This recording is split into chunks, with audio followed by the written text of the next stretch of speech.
I think we got it. Probably I'll refresh. Oh, it's actually already single. Okay. Okay, cool. There we go. Alright, so grab my controller. And That's always a good idea. let's frickin' go. So how far did you get actually? Level 3? Okay, that's. Or actually no, technically level 4. It's the level right after you find the place with the kids' brains. Yeah, I know. This is the city of Colorado. Yeah, it's you know the infamous level where he dresses like a mariachi. Wait, isn't that the last one? Yeah, no, wait, what? No. That was the last level when he first walks through the street with the mariachi hat on. Yeah, that's what I meant. That's the last level. Yeah. Also, should I ask somebody to come and check the volume levels? It definitely can't hurt.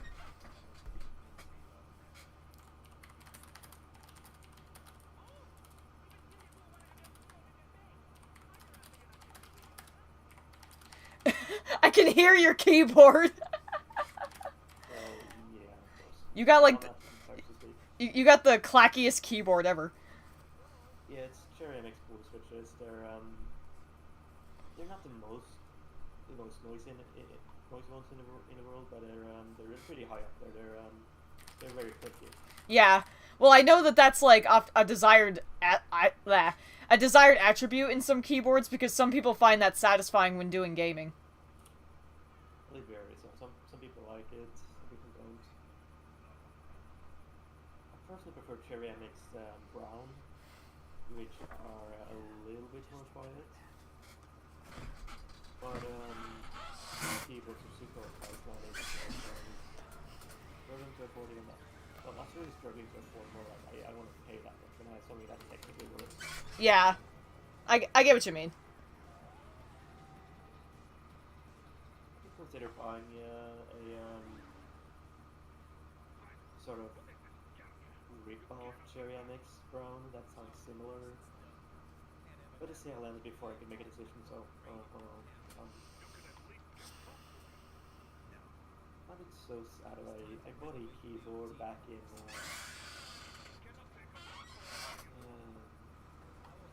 year was this? Probably 13, 14. It was like a Cool Master with Cherry MX Brown. Didn't have RGB, just regular blue. I mean, light. It was such a nice keyboard, and I managed to ruin it by I think I choked on soda or something, and I spat it out over the keyboard, and the keys got sticky. Oh yeah, that's happened to me with stuff before too. Kind of annoys me because that was not intentional at all. I did not predict that I was going to choke on soda. Yeah, I hate when that happens. I love that subtle body language from Blade Wolf, where he puts on his visor and Blade Wolf just kind of looks at him and he just shakes his head like, oh boy, here we go, and then puts his own on. Yeah. I also like the cutscene later, like when they're on the plane and Sunny's about to launch them, and then they both just silently put their visors on, like, oh boy, we're gonna die.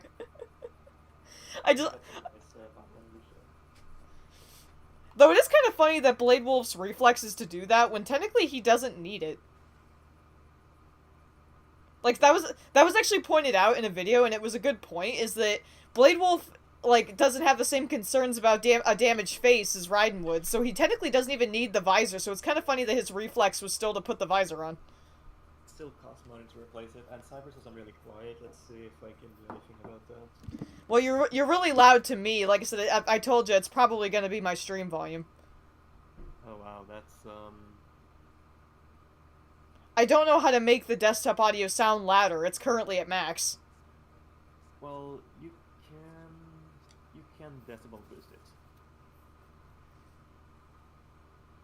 You got a little gear beside the volume slider in OBS, and you can click what the heck does it say? Something like modifiers or something?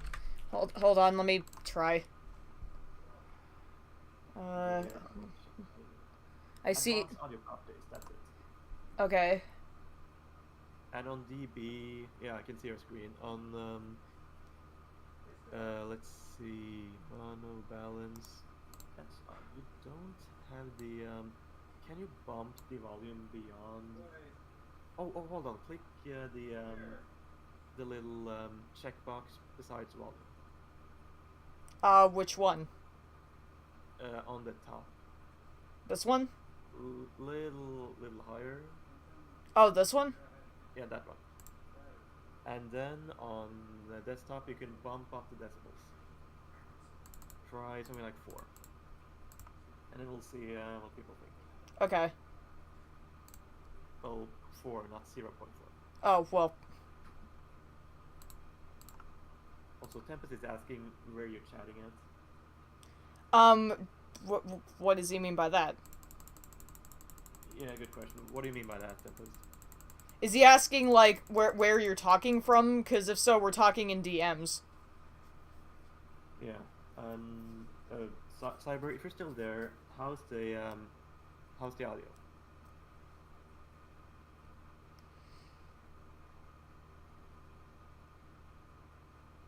Shadow says, Gotcha. If Cyber left, can you comment on the volume, Tempest? Like, is my voice fine? Like, can you hear him in the game decently? Or, like, is there one that's quieter than the other, in which case I can fix that? Still very quiet, didn't really change.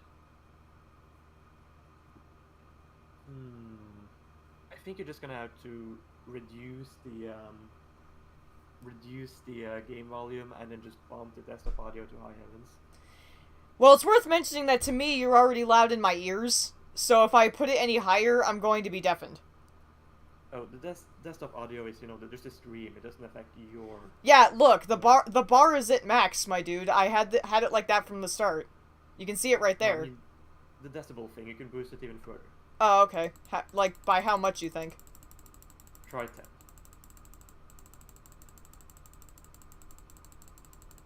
If they still think it's quiet, then I don't know at that point. At that point, then we're just gonna have to deal, and people are gonna have to strain their ears, because I don't know what else to do to fix it. Oh, maybe they mean the game is too loud in comparison, so you might want to reduce the volume in Metal Gear Rising, and you can do that in the game option menu. You don't necessarily need to do it on Windows. Okay, I guess fair, but what did they say now? Like, now that I've put it up? Shadow Tempest is... oh, never mind. He's... okay, it's a bit better, says Cyber, so maybe boost it even further. Like so 15. Okay. Although the game is going to be loud now, so they might start complaining that the game is too loud, but we'll see. Well, I already reduced the game's volume on the computer already, so it's currently much quieter than you are. Okay, so we just adjusted the desktop audio even further, so this is about as loud as we can make it without blowing a fuse. Alright. So I'll close that, and then once they tell us how it sounds now, I'll adjust accordingly.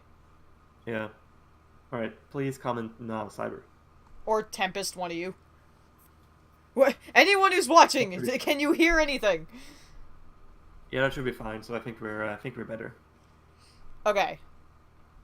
Now, if it sounds good, do they have an issue hearing the game over you, or are they both do they both sound good? Like, can they hear both? Oh, alright. The game is still making audio. I can't hear the game, guys, so I don't know what the volume is like. Is my voice okay compared to the game? Yeah, because there's music currently playing on the pause screen. I can hear it. So if the game is loud enough, they should be able to hear it. By the way, Tempest is going big bro in the chat. Oh god, how so? You can look at the chat yourself. Oh god! Not the emotes again! No, not the Discord chat, the YouTube chat. Oh. Why am I not seeing anything in the chat? Probably because the window is minimized, so it's not updating. I'm not seeing anything. And I'm looking right at it. It's on my... Yeah, it's probably... on... Dude, it's on my... What the hell? Okay, now it did it.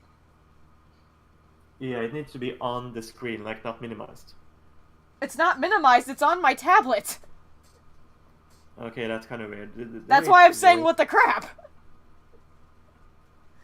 Okay. Definitely the game is a bit quiet, but it's on the pause menu, so the audio is going to be louder once you unpause. Well, it's also the fact that I reduced the volume of it earlier, so now I'll just turn it back up a little.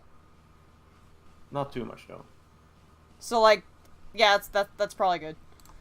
Okay, so now let me catch up on the freaking chat, because apparently it was not updating, and now I feel like a jerk, because I wasn't reading anyone's comments. Oh, you thought I was reading from Discord? Yeah, I was actually curious where you were reading that from, because I didn't see anything. Well, that's a nice, if you ever make a stream highlights, you probably gotta put this on there. Well, I told you, I've given you express permission to do so. I will never do it because it's a lot to go through, and I don't really know what I do that's all that funny.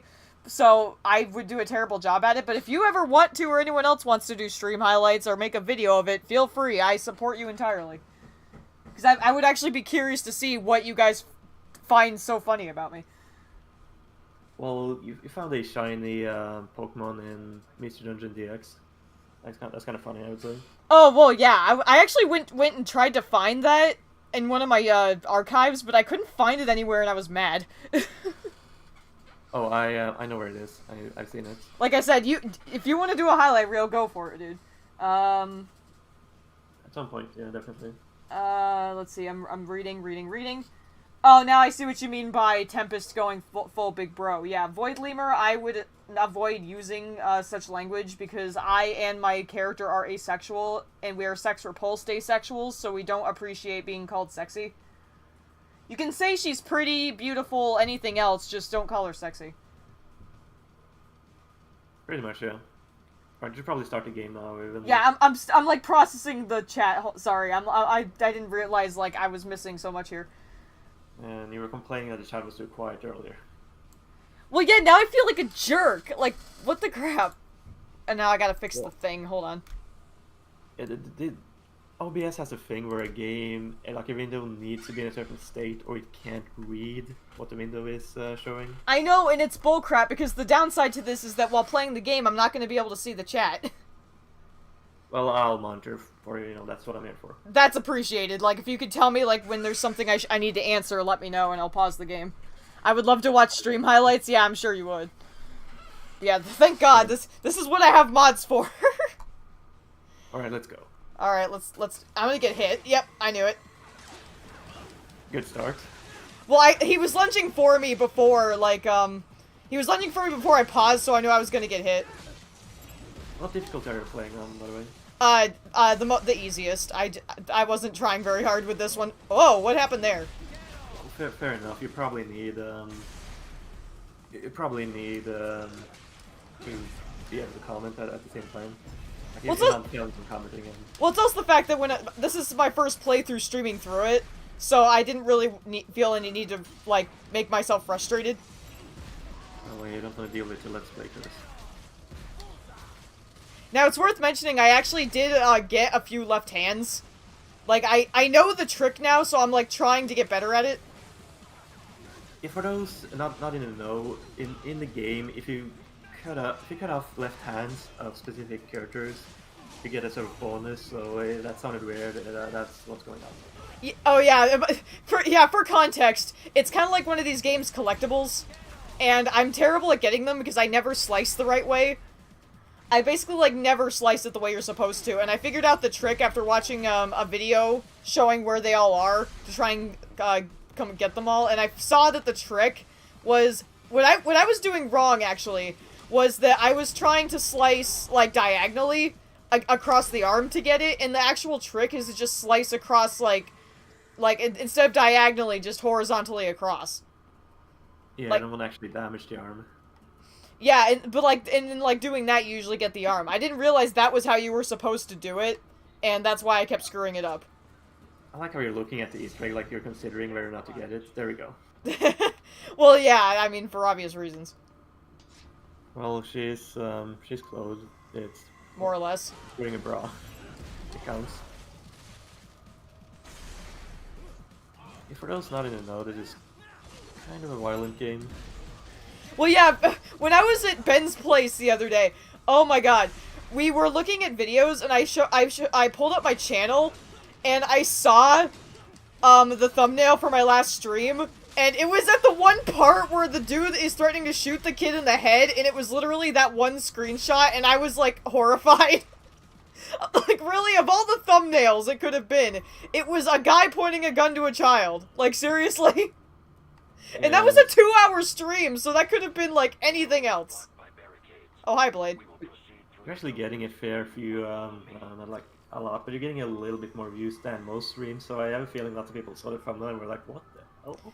Yeah, like, I mean, you know, people might accuse me of having a clickbait thumbnail, but I swear to God, that was not intentional. That was literally the default thumbnail that was given to that video. And I only saw it, like, a day later, while I was in someone else's place and couldn't correct it.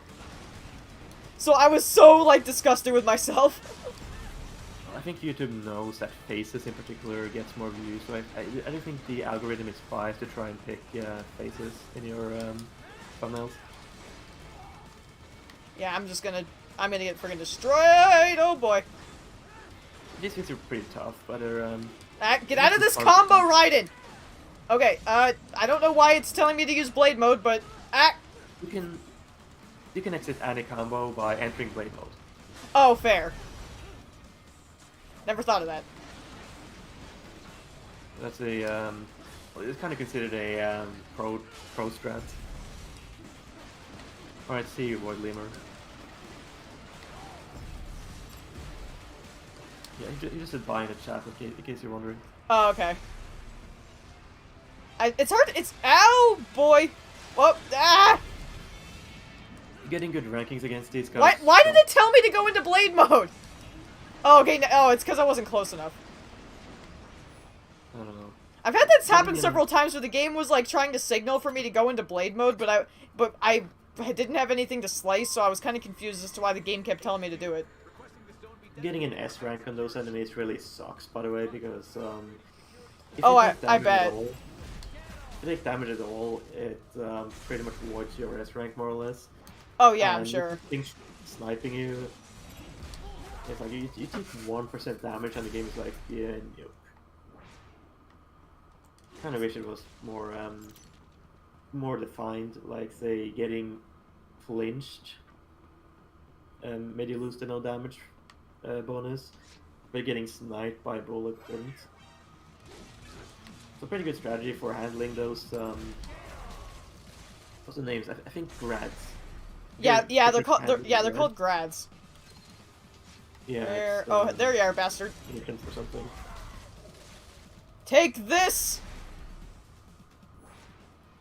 A good technique for fighting those without taking damage is to fire a throw an EMP grenade at them, because that stuns them for a pretty long time. So I noticed you're using the Electro Blade. Yeah. So Alright. I'm gonna take a gamble and say you did not unlock fairly. I actually don't remember. Probably not. Ow! Back! Yo, asshole! Get out of here! Screw you all to hell for all that nonsense. Cause I'm getting ganged up on over here. So Metal Gear Rising. I never knew how many unlockables were in this game until I actually looked them up.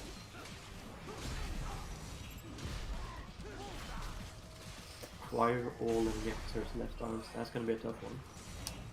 Ah, crap. Okay, I messed that up.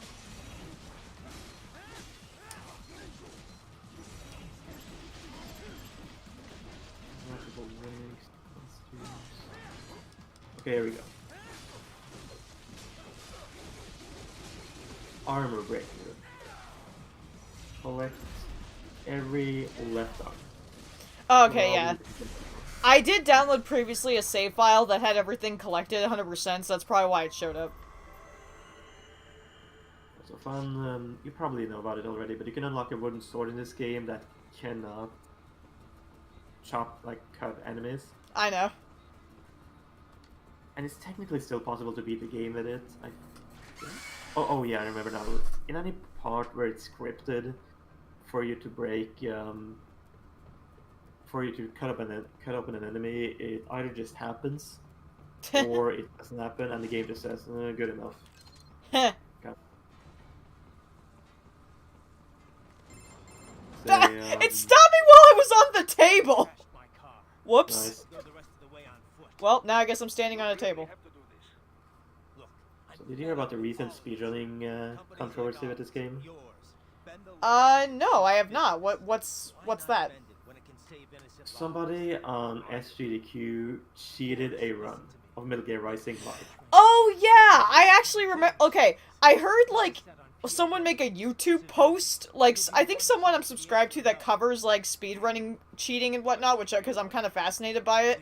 They made a YouTube post saying that they were planning on making a video talking about the Metal Gear Rising controversy, but I didn't know anything about it, and I was eagerly awaiting that video to find out what it was about.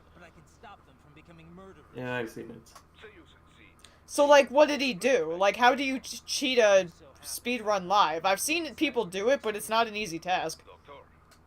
So for Summer Games Done Quick, they decided to let people play the games at home instead of live. Oh, not well, still live, just not Not at an event. with an audience. Yeah. Gotcha. So they first played Metal Gear Rising, like the main campaign, with a keyboard, and people think that was probably legit because it was pretty quiet and you could constantly hear key presses of the keyboard. Yeah. So people are pretty confident he was doing that, and then he decided, as a speedrunning incentive, to do the Blade Wolf DLC. Uh-huh. And the one thing, he kind of started bragging in front, like, first, like, you're gonna see some godlike gameplay, guys, and then started it, and he was much more talkative, and there were times where you couldn't hear his keyboard. Uh-huh. It alone isn't really evidence, but there was this moment where the game was moving the camera, even though like it was like a cutscene, or like not really a cutscene. It was being spoken to with the radio thing, Mm-hmm. and the camera was moving, which means he would have to be moving the mouse. But he took his right hand and like covered his face in a sort of few motion. And as soon as he realized that, oh, I'm using the mouse with my left hand, and that seems, a little bit sus. My guess is that he was watching either. Whoops! I got hit. I'm guessing either he was watching gameplay, like a pre-recorded video, and somehow managed to slip that through the cracks because otherwise, how would it be doing it? Or he was using a TAS. Well, it's actually no, it was pre-recorded. He was playing a video, and you can easily prove that for. Okay, yeah, that like I said, that was gonna be one of my two guesses, is that he was watching a pre-recorded gameplay video. Yeah, but here comes the evidence that sealed the deal. When he fought the did you finish the Blade Wolf DLC, by the way? Yeah, I've played it twice now, I think. Alright, so you remember the final boss, the guy? Yeah, guy it's Kamson. Yeah, I know. I mean, to give you an idea, the gameplay that I used in my recent On My Own Master Now mix was me playing through the Blade Wolf DLC. That was my gameplay. Okay. I actually played through it again for the second time, literally just to record that gameplay. I think the first time I was actually playing with you watching. Yeah, I just didn't remember if he got to the ending, but yeah, he got to that boss battle, and the game didn't give him a checkpoint. Didn't give him a checkpoint?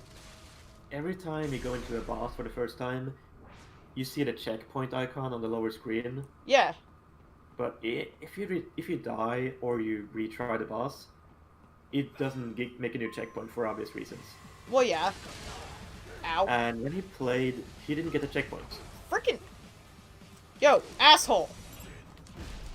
Well, you're supposed to block the missiles. Yeah, I know, but I wasn't.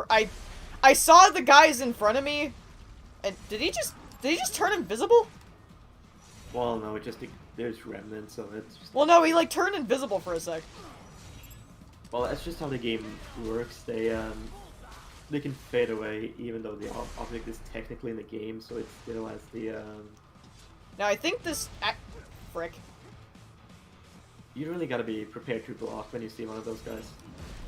or you should slide into it, because I think sliding goes under the. Yeah, I know. The reason why I was messing that up is because I vaguely remembered that one of these guys had a left hand.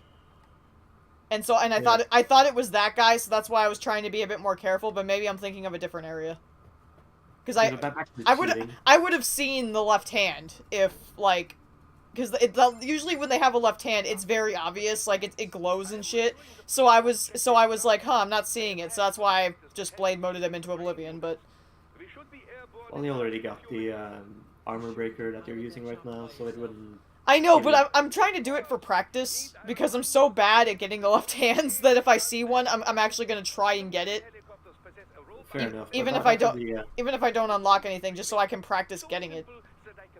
back to the cheating thing. The guy, he didn't have he didn't get a checkpoint when he fought the boss, so it was pretty clear that he had been playing through the DLC and splicing the best part of the run. Oh, So you get yeah. Okay, yeah, that actually, that now I'm getting it, because not only was he watching a pre-recorded video, but it wasn't even a legit run then, because, yeah, because if it didn't give him the checkpoint when he got to the boss fight, then that's evidence that he died previously. or just click retry to get a better time. Yeah, that too. Another thing that's not really evidence, but it's an indication, he got like 6 minutes and 55 minutes, and he looked at it and was like, whoa, I think that's a world record. But then he went on like, oh, it's not like a real run, let's not count that. Like, he was probably a little bit afraid of the run getting overanalyzed. Yeah, but it's like, dude, then you shouldn't cheat in general, because FYI, speedrunning cheat videos are super freaking popular right now. Well, yeah, and it's the thing where if you cheat once, people are pretty much never gonna trust you not to cheat again. Well, yeah, one cheat can get you banned from speedrun.com. Well, he got banned from GDQ, obviously. Playing Well- it, they probably even get Well, yeah, I'm sure. as they should be. That's kind of getting selected for AGDQ or SGDQ in this case is kind of a big deal. And the funny thing is, when he was confronted about it, he claimed that he didn't regret it because he wanted to show the full potential of the game, and he just wanted to show off the game because he was so passionate about it. But really, that's the excuse you're going with. Yeah, that's actually a very common excuse for people who are caught cheating, where they'll try to say like, well, I did it on purpose to try and like get speedrun.com to notice it, or learn that their modding isn't very good, or then they try to be like, oh, I was just showing off the potential. Yeah, it's a common cop-out excuse. When there was some questioning whether it was planned ahead or it was something he did like in a spur of a moment, in a spur of the moment, almost as a desperate measure, I guess you can say. And people are pretty sure it was planned because he mentioned it to at least one other person that he was going to do it.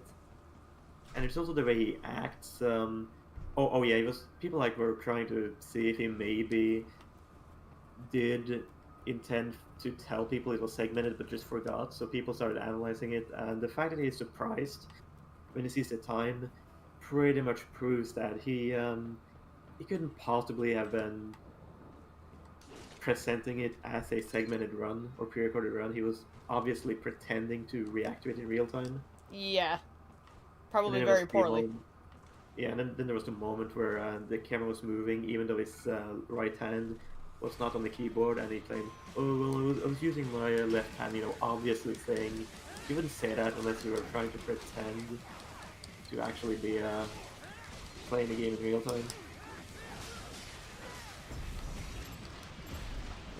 I'm surprised. I keep getting surprised at how quickly their armor breaks when you're playing on beginner mode. I know, same, and I'm not used to it. Yeah, I think I played through this level on the second hardest difficulty.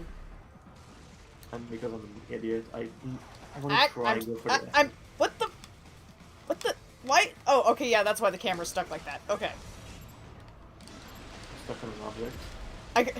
I got like stuck behind the dude's exploding corpse, and then like because I had targeted an enemy, the camera was locked, and I was like stuck in a position for a moment there. That can happen. Something that's pretty hilarious is so this happened one time. Somebody tried to fight Oh, oh, hi. I didn't know he was there. fight, yeah, fight the final boss of fight the final boss of King Mark 3 for the first time, and they tried cheesing him with it's fine, Cybermat. It's Cybermat is saying that they're very tired and that's why they're not speaking much. Oh no, don't never worry about that, Sai. It's perfectly fine. Just enjoy the show. Oh yeah, Kingdom Hearts 3. Somebody was playing the game at level 1 for the first time, trying to be the final boss, and they tried to use Wreck-It Ralph. And after finishing Wreck-It Ralph, he was trying to block an attack from Xehanort. Spoilers, by the way. I mean, I think everybody knows that Xehanort is the final boss. Well, yeah, Kingdom Hearts 3's been out for years, so. Oh, there's a friggin' helicopter! Holy cow! The debris from Wreck-It Ralph's cannons were in the way, so Xehanort couldn't reach Sora at the expected time. He got stuck for a second. So he blocked the attack, but the block happened too early because Xehanort got stuck on the cannons. Like the debris from the Wreck-It Ralph cannons. Frickin' hell. Oh, jeez. Ah, frickin'. There we go.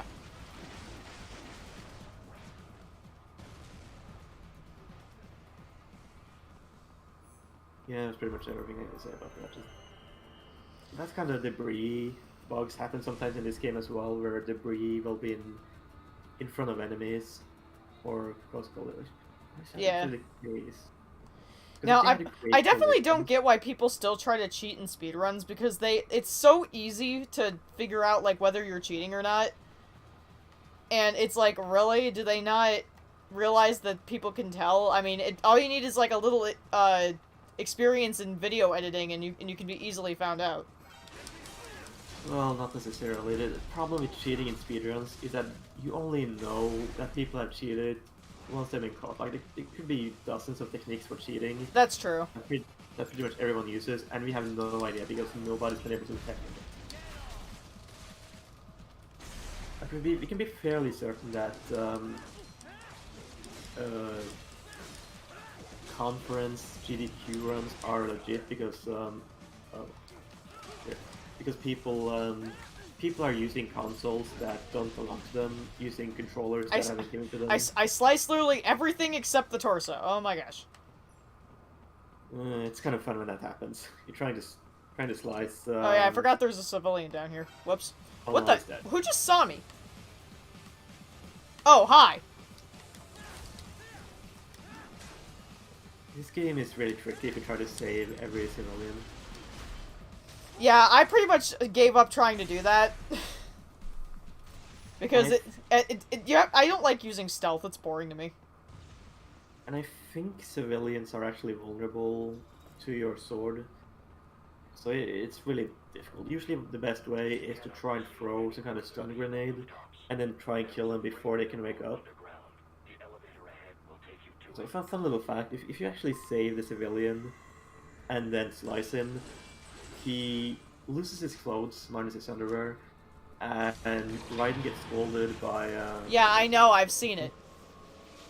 Pretty much everyone knows that one, I guess. Yeah, I know about that. Now this part of the game always annoys me, because I hate that I have to basically just wander around in the dark. This must be the railroad. Well, you got night vision. Well, yeah, I know, but it's hard to... I like fighting things, damn it! Well, we can still fight him. I still think Blade Wolf's like model and design is one of the coolest ever. I guess I can see that. Though I do question how he can see anything with the visor over his eyes. Yeah, it's pitch black. Well, he's a robot. He doesn't need eyes. I mean, fair, but Like, you could easily have some infrared sensors or just cameras hidden somewhere. You can probably see color though. But this section is kind of stealth focused. They do expect you to sneak up behind enemies and kill them. mm-hmm. And I also think this is another section where getting an S rank is annoying. Kind of hate the ranking system in this game, but pretty much everyone does. And again, I don't. There's not a lot of ranking systems in games that I heard good things about. The big problem is, well, they're not always hated, but the big problem in this game is that it ranks you on criteria that are not really fun. So it gives you a pretty big bonus if you can do it without taking damage. And that sometimes just requires that you be really slow and methodical. Like you should base it on something else, like the variety of moves, your speed is fair, maybe some item usage, but... This is always the part where I get frickin' seen. Like, I think only one time I was able to actually sneak through here without getting caught. Hmm. These guys aren't moving or going anywhere. Okay, so that one I think just jumped up. That one's on the wall. Another example of the ranking system just sucking. When you fight the boss of this level, he has this little attack. Oh yeah, he's got a smoke bomb that he throws on the ground. And if you happen to be standing on the smoke bomb, it does like 0.1% damage, and it still counts. So you probably wouldn't even realize that it took damage. I'm probably totally going to get seen after doing that. Well, they're actually kind of bad at. I don't think they can hear stealth kills. Like I think stealth kills are built to be silent. I know, but like I'm always paranoid that like it wasn't so quiet to me, so I'm always thinking, oh my god, they totally heard that. I can understand that. Kind of sucks. Crap! I think one just saw me. Just, Shit! Well, frick me. I was trying there, I swear! I don't blame Where you. are you? Get over here. Yeah, Where are you? What? It's just jumping around. It's just jumping around like a doofus. Here's the enemy that Siri hates.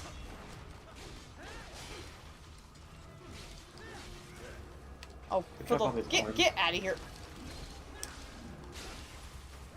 Nice, getting the finisher command, whatever you want to call it.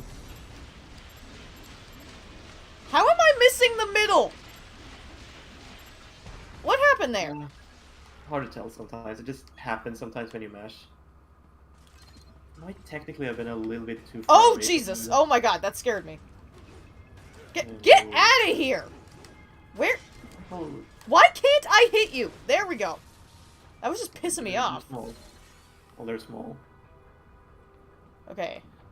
They're not. Better not be Good anymore. case of, good case of it shouldn't be annoying, but it is just because it's so hard to hit. Sometimes the most annoying, Get out of here. the most infuriating enemies aren't the most powerful ones. It's the ones that are the hardest to actually attack. Okay, the ones behind me didn't hear that, thankfully. Well, not really hardest to attack, just most annoying to hit, I guess. Okay, I don't think that one can. I hate when characters talk to me while I'm trying to be stealthy because then it like startles me out of the quiet. So it's like, dang it, Blade Wolf, shut up. Yeah, it's here we go. All right. Screw it. Screw everything. Tempest is saying crap. That needs to be an artwork piece now. Like you saying What? crap. Why? Ow. Yeah, why Tempest? Oh god. Where'd it go? Oh, okay, it's over there. Come here, asshole. If you're having trouble seeing them, the minimap can be useful. No, I can see him just fine. I was just trying to figure out where he was going. It can also be pretty frustrating because in this level they like to jump at the wall and jump at you can be much. What are those things even based on? Like I usually compare them to gorillas because of the chest. Well, yeah, that's what I'm guessing they're supposed to be. Gorillas, apes, something. Tempest is saying I should ask you about the conversation we had about Voltara, Voltage, and Cage. Why are you asking about that, dude? Are you asking me or Tempest? I'm asking Tempest. Like, why is he asking me that? You will exit into an evacuated commercial district. Security is heavy. I think this is the area in the game where you can call Wolf, and they'll start talking about how he was raised and taught to speak, etc. Yeah, I like that they give you that. Like, even though it's their optional codec conversations, they do, like, explain that Blade Wolf was kind of raised similarly to how a child would be. Sure. I'll just As I said, I'm saying Wolf should ask you about that because I thought it was a good conversation and about the art ideas we had for that. Well, I mean, I don't really know how much he cares is the thing. Might as well, give us something to talk about. Well, in short, he basically just was like, we were just talking about how it would be a funny interaction if his dragon cage was like being herself, and then like Voltara was like intimidated and scared, but then like mesmerized by her beauty. Meanwhile, Voltage is basically wanting to tear her freaking head off. Because she dared to scare Voltara, and she sees her as a threat rather than Voltara being just like, oh yeah, you're pretty. Okay, Cage is female. Okay, that's right. Yep. Oh boy, I forgot about this bit. Forgot about this bit. You can cut this bridge. I know. Working on it. Should have known. Then again, that can actually be a bad idea because it can actually be an advantage to keep this on the bridge for a while. I was gonna say, oh yeah, there's so many optional codec conversations that nobody is ever gonna hear during a normal playthrough. I know, and it's tragic. I actually know them from a video talking about like the liberation of Blade Wolf. It actually he talks about those, and I was, oh god, I didn't realize the police could do that. Oh boy. They have a grab move that you can't block. Yeah, I'm used to only the big gorilla guys having that. I've seen the police and regular enemies do it sometimes. Yeah, I was gonna say, oh, there's a mode in the game where you can listen to all of them. Yeah. Which I'm really thankful about, and I think there's actually about 3 hours of optional codec conversations. And honestly, there's some interesting stuff there. You probably should check it out at some point if you're playing the game and you're bored. Well, yeah, I've already heard a bunch of them. And there goes his feet.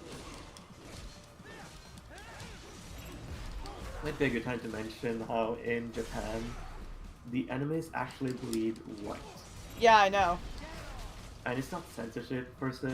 Yeah, I know the story, dude. I think you've told me this before, and I've heard it before too. It's because they believed Americans preferred blood and gore, so they changed it to red blood to appeal to Americans. Well, yeah, but I'm saying it for the audiences. Oh, okay. Oh boy! Oh man! I just barely avoided that to the face. Huh. Yeah, the enemies bleed white in the Japanese version because in canon, Metal Gear cyborgs, they have artificial blood that's white, and in Metal Gear Solid 4 you can see that pretty clearly because every time Raiden bleeds in that game, he bleeds white. And in this game, in Europe and the US, I think pretty much everywhere outside of maybe Asia, they bleed red because they thought Americans would prefer it, or that they would just be confused about white blood. Which is fair. I mean, my country is full of idiots. Probably should have had I think they should have had a toggle for it though. I agree with that, actually. I vaguely remember, I don't know if there's a mod for this, but I vaguely remember people saying that there should be a mod, like, that adds that back into the game, if there isn't already. Well, there should be a way to detect the differences between the American and Japanese version, and probably mod it in. That's a great zoom in of Raiden's crotch, thank you, game. Cinematic gameplay can always work out. Now we're gonna start needing LQ84 non-eyes. You know, the blue strips done. Yeah. And much weaker, but then again, if you play the Blade Wolf DLC on anything aside from beginner, Blade Wolf is fragile. It takes like 1 or 2 hits before he dies. Yeah. So that's probably intentional, and this LQ84 actually has many of the same attacks that Blade Wolf can use. Yeah. So it's just a dumb Blade Wolf. So it's kind of sad to kill him though. In one of the codec conversations, I think Blade Wolf even says that that he has a certain amount of neurons, like a ton more than the actual human brain and much more than a typical LQ84I. And I thought that was interesting for them to point that out, but yeah. Yeah, or regular LQ84. It says that a regular LQ84 is a bit dumber than a dog. Yeah. If I remember correctly, the backstory of it is like, um, LQ84I slash Blade Wolf, he mentions being an interface prototype. Basically, the idea of his project was that they wanted to replace human soldiers with LQ84Is, but the issue, and to better do that, they started working on giving them much higher intelligence, like, you know, that rivaling a human. But they realized that what caused Blade Wolf to not become this initially was that they failed as a weapon. Because as Blade Wolf puts it, he lacks mankind's killer instinct and his moral urge to resist it. So he's, you know, not a good weapon. You can't corrupt him like you could a man, and he doesn't have any, like, instinct to fight and murder like a person would in that situation. So he just basically he would only fight as well as he was told slash taught to, and he would fight as robotically as possible or by the way he was taught. He wouldn't fight his own way like a person would, and that's why he was a failure as a weapon. And the reason why Desperado used him was because as I think Blade Wolf himself says this in a codec conversation, the reason he was rebooted and basically used as a fighting machine for Desperado was that Sundowner found it humorous, apparently, that a robot would have more compassion for man than man itself. So he wanted to basically use that and force him to be a weapon, despite having that compassion. And it sounds very Sundowner, and I thought it was a very interesting point, because of course they wonder, you know, why would they use something that was deemed a failure as a weapon, and, you know, that's our answer. Yeah, Tempest mentions he would like to see Blade Wolf in Metal Gear 5, Metal Gear Solid 5. But unfortunately, that game takes place in the 80s or 70s, and Rising takes place in 2020, I think. I was about to say the whole. I think I told him this previously too, because I think he asked when this game takes place. It's meant to take place literally at the end of the Metal Gear Solid timeline. Like, basically, nothing is supposed to come after this, unless they make a sequel to this game or another Metal Gear game that's supposed to come after this. But any Metal Gear game that's currently out right now that exists is meant to come before this game. It's 2018. Metal Gear Rising takes place in 2018. So yeah, Blade Wolf or any of these characters wouldn't appear in any of the Metal Gear Solid games because they're not supposed to come after this game. As cool as it would be, but it is shown like where Blade Wolf goes at the end of this game. He basically stays with Sunny and retires. It's kind of sad that pretty much every game that takes place in the future is always way more futuristic than the actual future. I know, it's funny how that works. They keep lowballing things, but I guess a lot of that just has to do with the fact that... Well, we can never predict the future. We never know what things are going to be like, so people tend to have to use their imaginations. The problem is more that we just aren't really innovating as much as we did back in the day. Okay, let me give an example.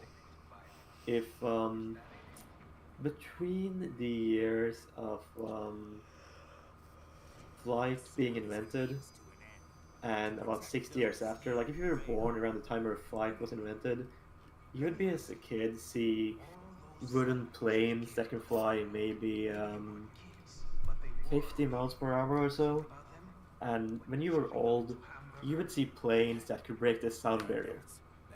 Mm-hmm. And if you were born at the time when it went around 1960, then we had planes that could break the sound barrier and lived till now, pretty much nothing have changed. Planes are just as fast. Yeah. There's almost no difference. In a sense, it's kind of worse now because we had a Concorde in 1969, which could fly how many miles per hour? I think in miles per hour it's like 1,300 miles per hour, and current planes can only fly about 600. So it kind of devolved technically. Gotcha. Technically for a good reason, you know, because you kind of realize the environment and oil prices have gone up. but it's still kind of bizarre to think that between flight being invented and to the modern day, like in the middle of that timeline, we had planes better than what we can have than what we have nowadays. I think that's why so many future predictions from that time they were really optimistic, imagining AI and holograms, cyborgs, just so much cool stuff that didn't really come to fruition. I mean, Metal Gear Rising is more of a dystopia though. Still, I wouldn't really mind the idea of cyborgs. They have their disadvantages, but it would be kind of cool having a cyborg ninja body without having to actually work for it. True. And when I think about it, most pieces of media, at least created nowadays, tend to present it in more of a dystopian fashion. I don't know what that was the name of that game. Yeah, Deus Ex did the opposite thing. I mean, they did the same thing where they present it as a dystopian future where being a cyborg, like an artificial human, actually gets you discriminated against.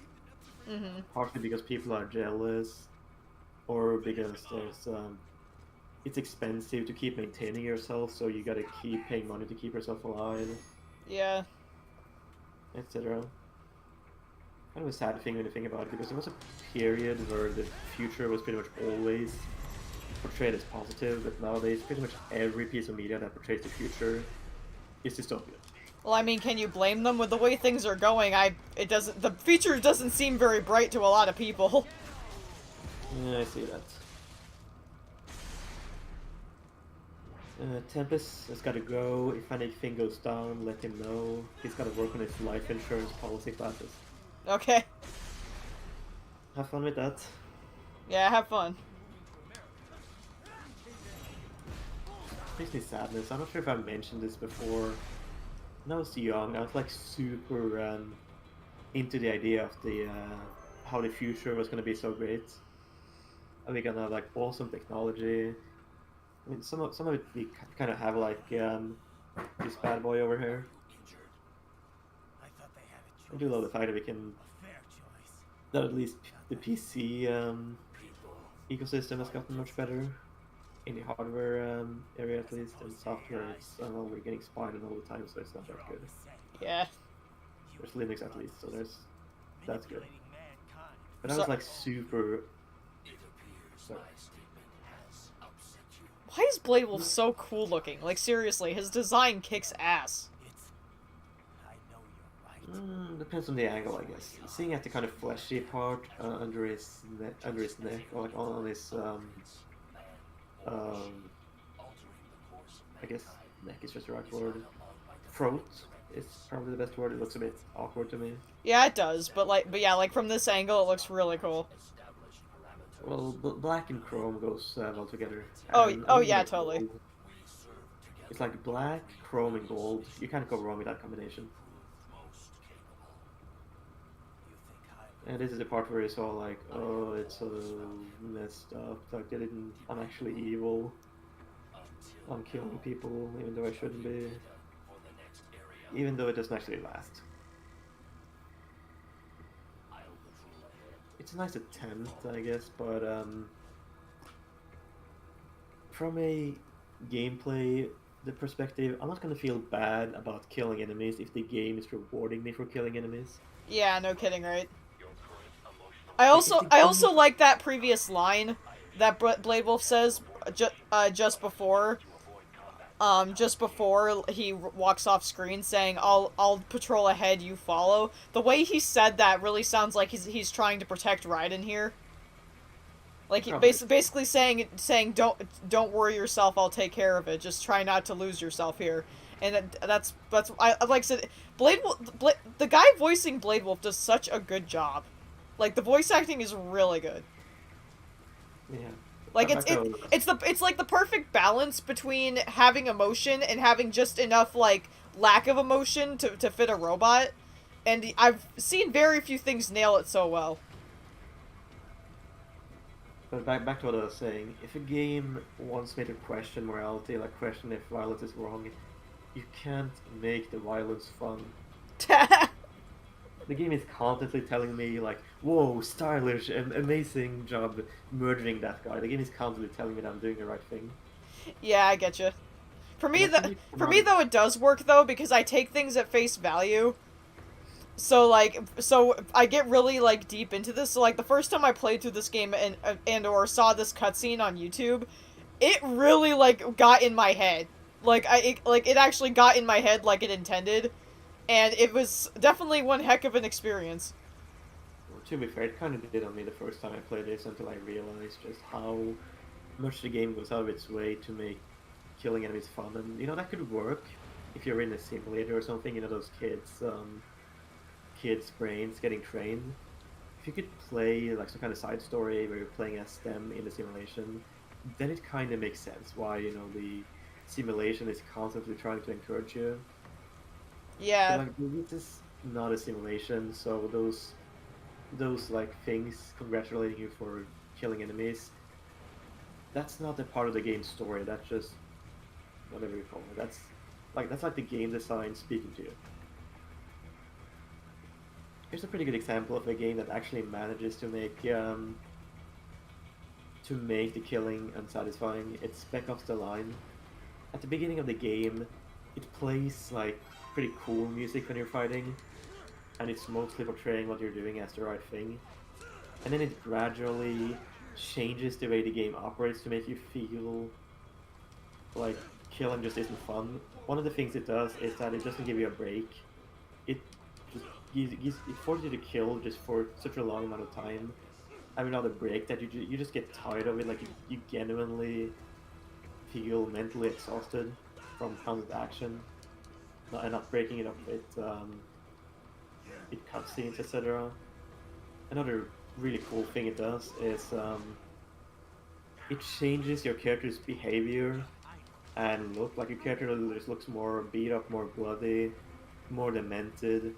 Your character starts screaming at the enemies in really in really like dark ways. It goes from killing because because it's his job to eventually killing and just sounding just demented. Like it's just so tired of everything. Plus, the game stops rewarding you. Like it used to be that the game, at the start of the game shows you it changes the color of your aiming reticle when you aim at an enemy to tell you, you know, this is enemy, and it gives you points when you kill enemies. And midway through the game, it stops doing that. You don't get that red dot anymore, and you don't get points, etc., for killing. So it stops telling you that what you're doing is the right thing.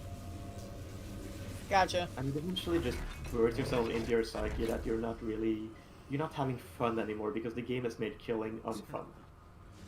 And the game isn't telling you that you're doing the right thing. Honestly, out of all these characters, Monsoon creeps me out the most. I know a lot of people who really like Monsoon. Oh yeah, I know. It's just like for me, he doesn't really do it for me. Like I actually like every character more except him. Who saves the weak from the man who I think part of it's also that he's my least favorite boss fight in the game too. one's exploiting? I can see that. You take advantage of their weakness. This is pretty much the fight that forces you to learn the importance of blocking. Oh yeah, pretty much. If you don't know how to block, you're just gonna be screwed. I mean, I guess you could do like Dark Side Phil and just force your way through it and not learn anything anyway, but it's not gonna be fun in that case. Oh, well, this is the cutscene with the cat, remember? Yeah, I know. Yeah, you should get that on stream. Alright.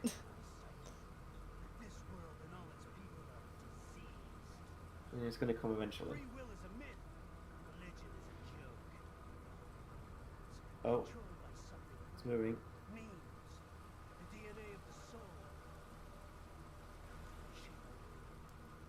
I can't hear the game, so I don't know how far into the speech it is. There it is. There it is. There's the kitty. Yep, and you're about to murder that guy. Feel happy with yourself yet? No. I do feel bad because if he's that kind to a cat... In fairness, this is a pretty good example of this is something that actually does make you feel a bit bad about this. Mm-hmm. Plus, it's just a cool Easter egg. You can't go wrong with cats. Well, yeah, because cats are awesome. Well, fun little fact: there's a cat Easter egg in Gran Turismo 5, where on a certain track you can see a cat at a certain point, and the story behind the cat is that the developers made the cat model as a birthday present for one of the game's developers. Aw. And they put him in the game, as a surprise. Aw, that's sweet. Yeah, like you should see that happen more often. I think there's another Easter egg with a cat in Gran Turismo just chilling somewhere on the track. And there's the Loch Ness Monster. You're right. About me. Yes, Cyber, of course, has to reference Stray. I knew something was. Can't really talk about cats and not mention Stray. I thought I could walk off. Cats are often featured as Easter eggs in games. One of the ones that first comes to mind for me is the one in Smash Bros. Brawl. Surrounded by death. Oh yeah, Miyamoto's cat, I think. I think it was actually Sakurai's. Justice. Right, Sakurai's cat. And I think that Easter egg persisted too when they brought the stage back for Ultimate. Like, I think that Easter egg is still there. I mean, that's just mandatory. It's gotta be brought back. In America, my friends, Just get something to drink. family, they helped me forget the devil. It seems everyone is talking about Stray nowadays. I know, like, I've seen how popular it is, and it's like, dang it, I want to play it, but I don't have $30. Right, it's 40 in your country. It's 24 in mine. Well, yeah, of course it is, because your country always has cheaper games. Well, there's games. Point is, I'm trying to avoid spoilers because I want to play it myself, but people are praising it all over, and it's like, I want to play it too. I'm getting some mixed feelings on it, to be honest. I'm at least really glad they don't charge more than 30, because if they charge 60 for it, there's no way people will accept that. Ow. He doesn't feel that. I know, but well, he's about to. Yeah, the guy just going, oh shit. I like how even the bad guys right now are like, oh my. Shouldn't surprise them. I mean, that's kind of what they were going for. well, yeah, he's laughing. Like they expect him not feel pain. And now he feels pain. And he gets cat eyes. I guess maybe wolf eyes. He's going Super Saiyan.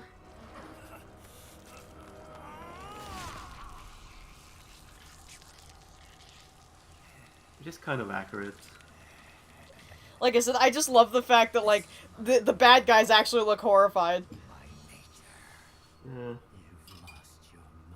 This game did such a good Yeah, job. look who's talking, buddy. Mm-hmm. Rip. Double rip. And quadruple rip. Yeah, you gotta have that Matrix moment. Yeah, pretty much. Damn. Well, we can be charitable and say they maybe survived. Because, as you know, pretty much nobody dies in this game, really. I mean, you cut Blade Wolves into 1,000 pieces and he's fine. Well, yeah, but that's because AI. These guys aren't run by AI. Well, maybe they are?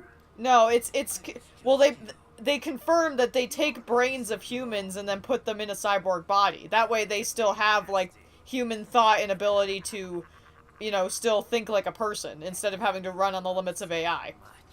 I think there was at least one that was confirmed to work differently, but does Monsoon's face or head ever split? Because I think maybe his head can split into pieces at some point. I don't think so.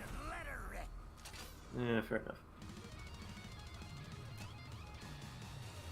I guess we can assume, because you can't destroy their heads, whenever you chop them off, their heads are always in one piece, that maybe their heads are able to survive. I mean, somebody just needs to go and pick up their heads and they're fine. They even mentioned having a spare. They had a spare body for Monsoon in case his old one broke. Well, yeah, you fight body doubles of him and Mistral in the next level too, but those are run by, I think, replicas of like their battle styles and how they fight. It doesn't have the same kind of thinking ability they do. Well, story-wise, but they fight the same way the actual bosses do, so it doesn't. Well, Really yeah, matter. I know, but I'm just saying, like, it's like how because I think in the call with Doctor, he actually explains like why he's able to fix Blade Wolf even though he was destroyed, and that's as long as the AI is left undamaged or uncorrupted, it can be restored to pretty much any body.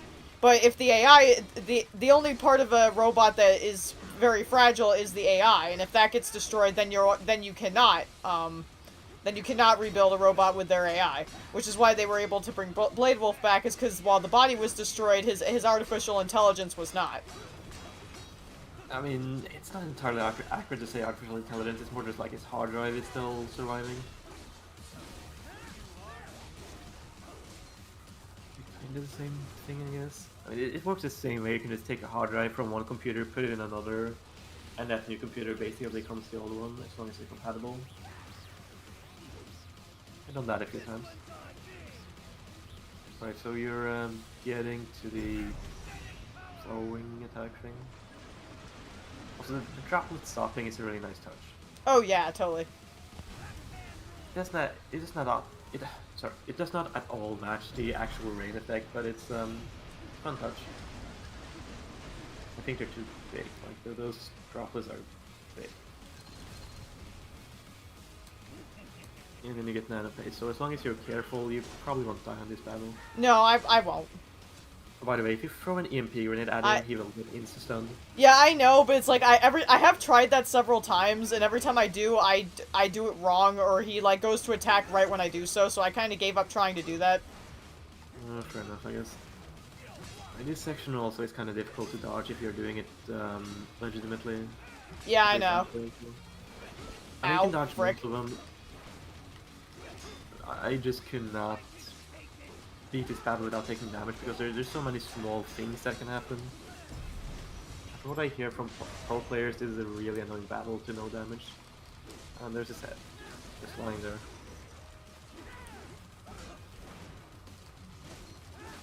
Yeah, as I was saying, we can assume that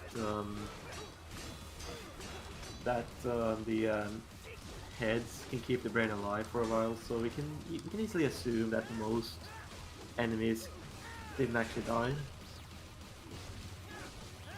I don't know. The game seems to indicate that they are dead. I think it's more so in their area where it's ambiguous, so that if they want to revive a character, they can. True. Or, like, we did see they were seemingly setting this up for a sequel, so it's possible that that was the intent as well. True, like, if you like a character, they can just say, somebody came and picked up my head capsule and put me in a new body. I mean, we have spares, for God's sake. Specifically for this reason, like, they obviously planned that these... Oh, I mean, not these cyborgs could get defeated. Which is obviously why they got bodies in for spares. Yeah. What the? And Oh, jeez. yeah, he does that now. Yeah, I forgot about that. What the? Ah, frick. Something that happens. Wait, what's the last Metal Gear game from 2018? Oh yeah, Metal Gear Survive. I guess that. Most people try to pretend that didn't happen. Yeah, a lot of people do not want to acknowledge that game's existence. I forgot it existed. That's like how forgettable it is. Yeah, pretty much. It's also a really good piece of proof that just because you have a good engine doesn't mean that your games are gonna look good.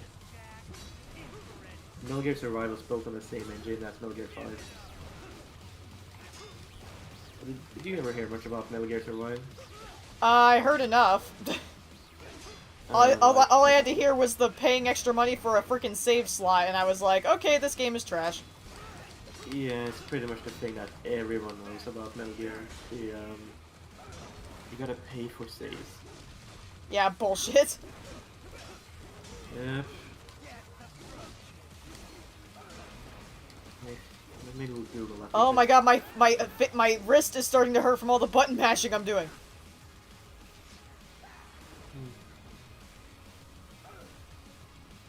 Yeah, as soon as is something actually happened with the Metal Gear series? Let's see.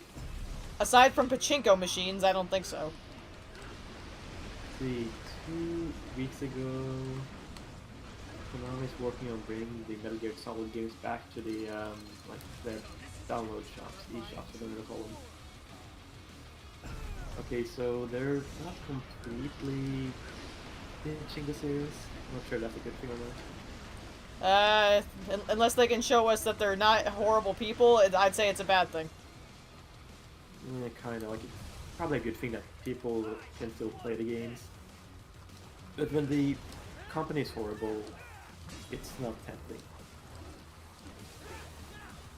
Like, I honestly don't feel bad for people. I mean, don't feel bad if people emulate the Metal Gear games. Oh, I don't feel bad either. I think you can reasonably emulate pretty much every one of them. Pretty sure. See, Metal Gear 1 is perfectly fine. I mean, Solid 1 is perfectly fine on emulator. 2 and 3 are gonna run well on emulator. 4 is playable on RPCS3, but not ideal. And I don't know how Rising works on emulator. You'd probably want to play that one on PC, but at least you can get a sale. 5 is also on PS3. I think I said before how fun it is that Metal Gear Solid 4 on PS3 takes 20 gigs. Yeah. So, but Metal Gear 5, 8 gigs. I can just check the exact numbers. It's really funny how game sizes work sometimes. Games you would expect to be huge are absolutely tiny. Dawn of the Dragon is 4 gigs, so that's actually kind of large. On the old consoles. Eternal Light is only 2 gigs.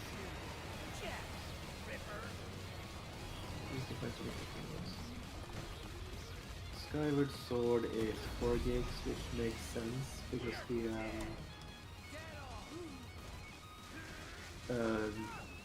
Skyward Sword makes sense because they wanted to use a single layer disc, so they went with 4 gigs. Cut his damn head right off. Twilight Princess. Okay, I never noticed that before, but his head freaking bounces. Yeah, it's on the floor there. I know, but like it freaking bounced, and I wasn't expecting that. Also, I love how the only thing we don't know about him is his age. So Twilight Princess is 1 gig. Wow. For reference, that's small enough that it can almost fit on the PS1 disc. That's kind of amazing. Yeah, Nintendo is really interesting when it comes to sizes. They tend to make things much smaller than you would expect. Yeah, I mean, Pokemon Gold, Silver, and Crystal were proof of that. Well, I guess that was mainly just Satoru Iwata working his magic. Also, I think I mentioned Poké Park Wii, the sequel is much smaller than the first one. Heh. Pikmin 2 is 2 gigs, so they actually had to upgrade that apparently. Because the GameCube could only hold 1.8. Okay, let's see. Poké Park 1, 1.4 gigs, so that's about 2 PS1 discs. I'm fine, Kevin. Poké Park 1, Poké Park 2 is 900, also 0.9 gigs. Wow. Almost small enough to fit on a PS1 disc. Wow.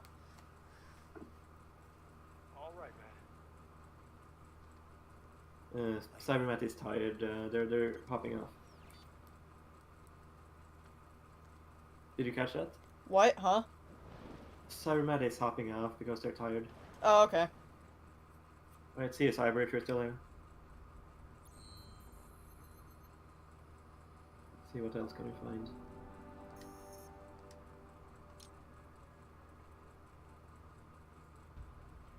Let's look at Mario's game sizes. Oh wait, is your character not... Oh, it's not fully upgraded. Did you start a new profile? Yes. Makes sense, I guess. Why do you have the sword then? Do they just carry over to every? Well, what weapons do you have, by the way? By the way, let's see. Okay, they carry over, I guess, but you gotta pay for them still. Yeah. Or maybe just not fully upgraded. I don't remember how this works. Also, in case you forgot, the Fox Blade kills everything with one hit. Oh goodness. Yeah, it's, you know, blade mode when you cut things up. I should probably mention that because I'm not sure if you know. That rage thing where Raiden turns red, you can actually enable that at any point, but it eats your Sun Tetsuken charge or whatever it's called. Yeah, dude, I know. I know what Ripper mode is. Yeah, Ripper mode. And when you're in that mode, any slash you make cuts enemies open, even if you're not in blade mode. Wow. Or unless they have some kind of armor that doesn't allow for it. But if you use the Fox Blade, that happens regardless. Wow. You can just walk straight up to a Grod and just cut it in two with one hit. Everything just dies in one hit. It's really cool. Kind of interesting how the Nintendo Wii could support dual-layer discs, like DVDs, but pretty much everything is single-layer because nobody wanted to pay the extra expense for a dual-layer. I actually remember that you can kill her. Oh, I didn't real. Oh wow, she's not even a human. I didn't even know that. You didn't know that? No, I always thought she was a person. Oh god, that's like one of the funny details in the game. And did you actually think you were killing her, like just killing an innocent? Yes. Yes, I did. Oh god. Oh my god. Like the game is not quite that brutal. I never got close enough to see the bottom half of her body. As far as I know, you can never kill a normal human. I mean, technically, I guess. Well, no, just Stream Sam has some mods, even though it's mostly human.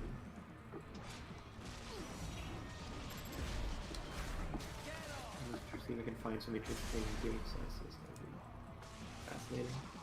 Mario and Sonic at the Olympic Games is only 2 gigs. That's kind of cool.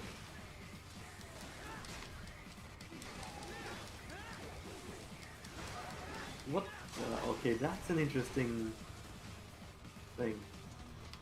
Mario Party 9 is half the size of Mario Party 8. Like, it's downright tiny in comparison, even though it's a sequel and it looks better. Don't know how that's possible.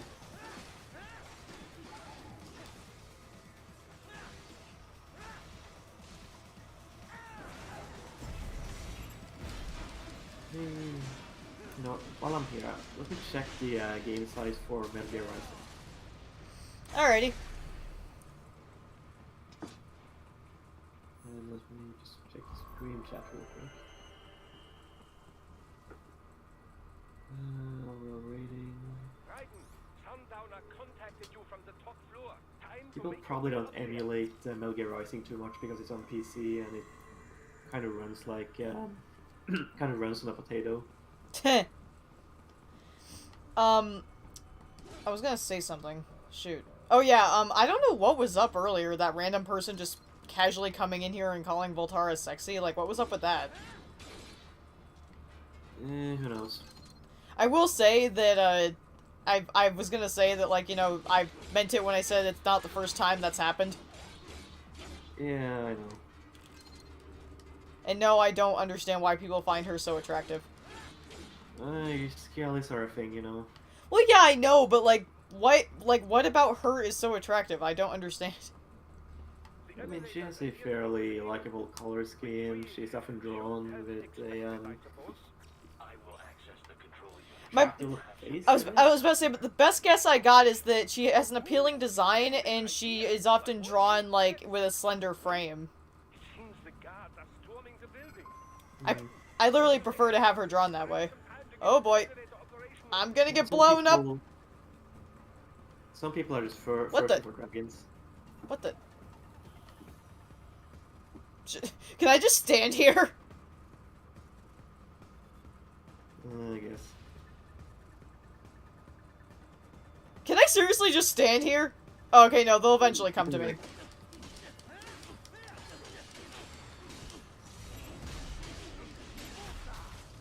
There's no craziness.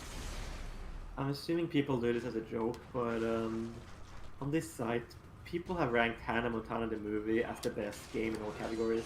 Seriously? Best gameplay, best sound, best graphics. Yeah, they gotta be memeing. Interesting example of something like that. Well, there's a certain game where people rank it high as a joke, but I don't remember it.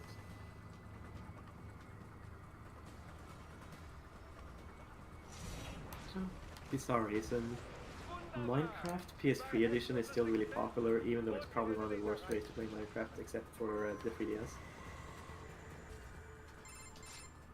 For security purposes, the building is divided into upper and Like, lower yeah, Dumb Drum. Hannah Montana, the movie game sucks.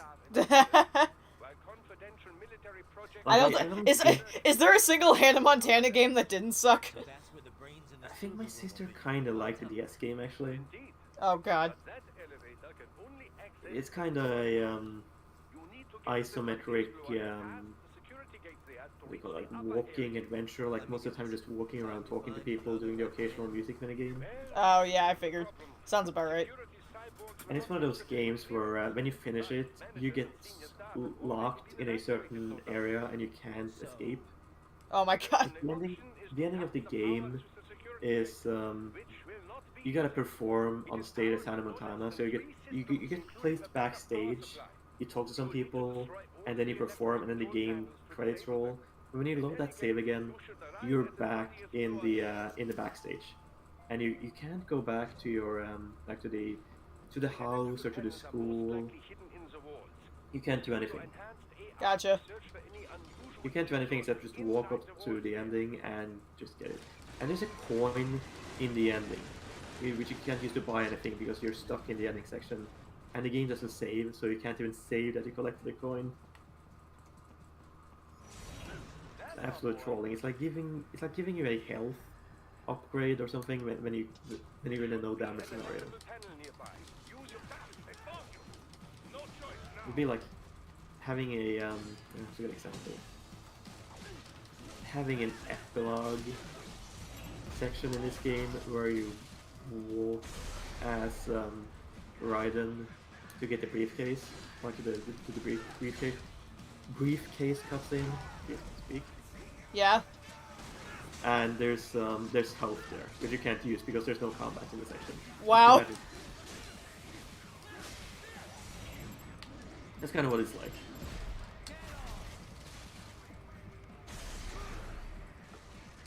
Okay, what other games do we have? People really like playing Persona 5 on RPCS 3. I think that was a PS3 exclusive, so that's probably why. Why are people emulating Skyrim on PS3? It's the worst version. Wait, what? Yeah, why would you? That's like the worst, that's the worst and buggiest version of the game. Why would you emulate that? Yeah, especially since it's on PC. Oh, hi! For $10 if you're a bit... Shit, BMI error. Fuck. Die, you son of a bitch. Based on, I think, I like to compare them to kangaroos. Maybe. My thought was dinosaurs, but because of the... I could see it because of the... It carries, like, the tri-legged thing in like, a pouch, so... I don't know. Yeah. What are those things called, like, tri-arms or something? Well, there's a name for...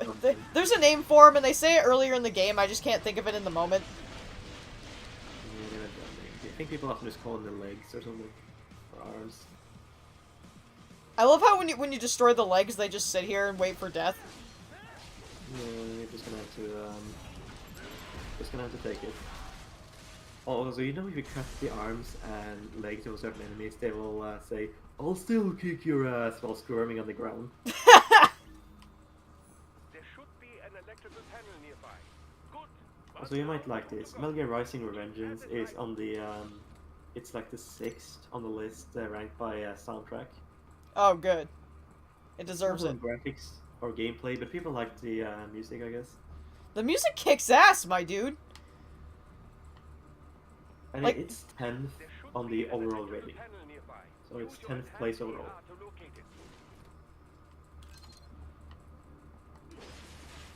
See, what else do we got here? I love the fact that they list Last of Us as Last of Us Day. Because something about how they treat the names. Oh, hi! Oh, there's and 2 of them speaking now, of- great! And speaking of, did you hear about the Last of Us controversy? No, because I don't care about Last of Us. I might as well say they're remaking the game.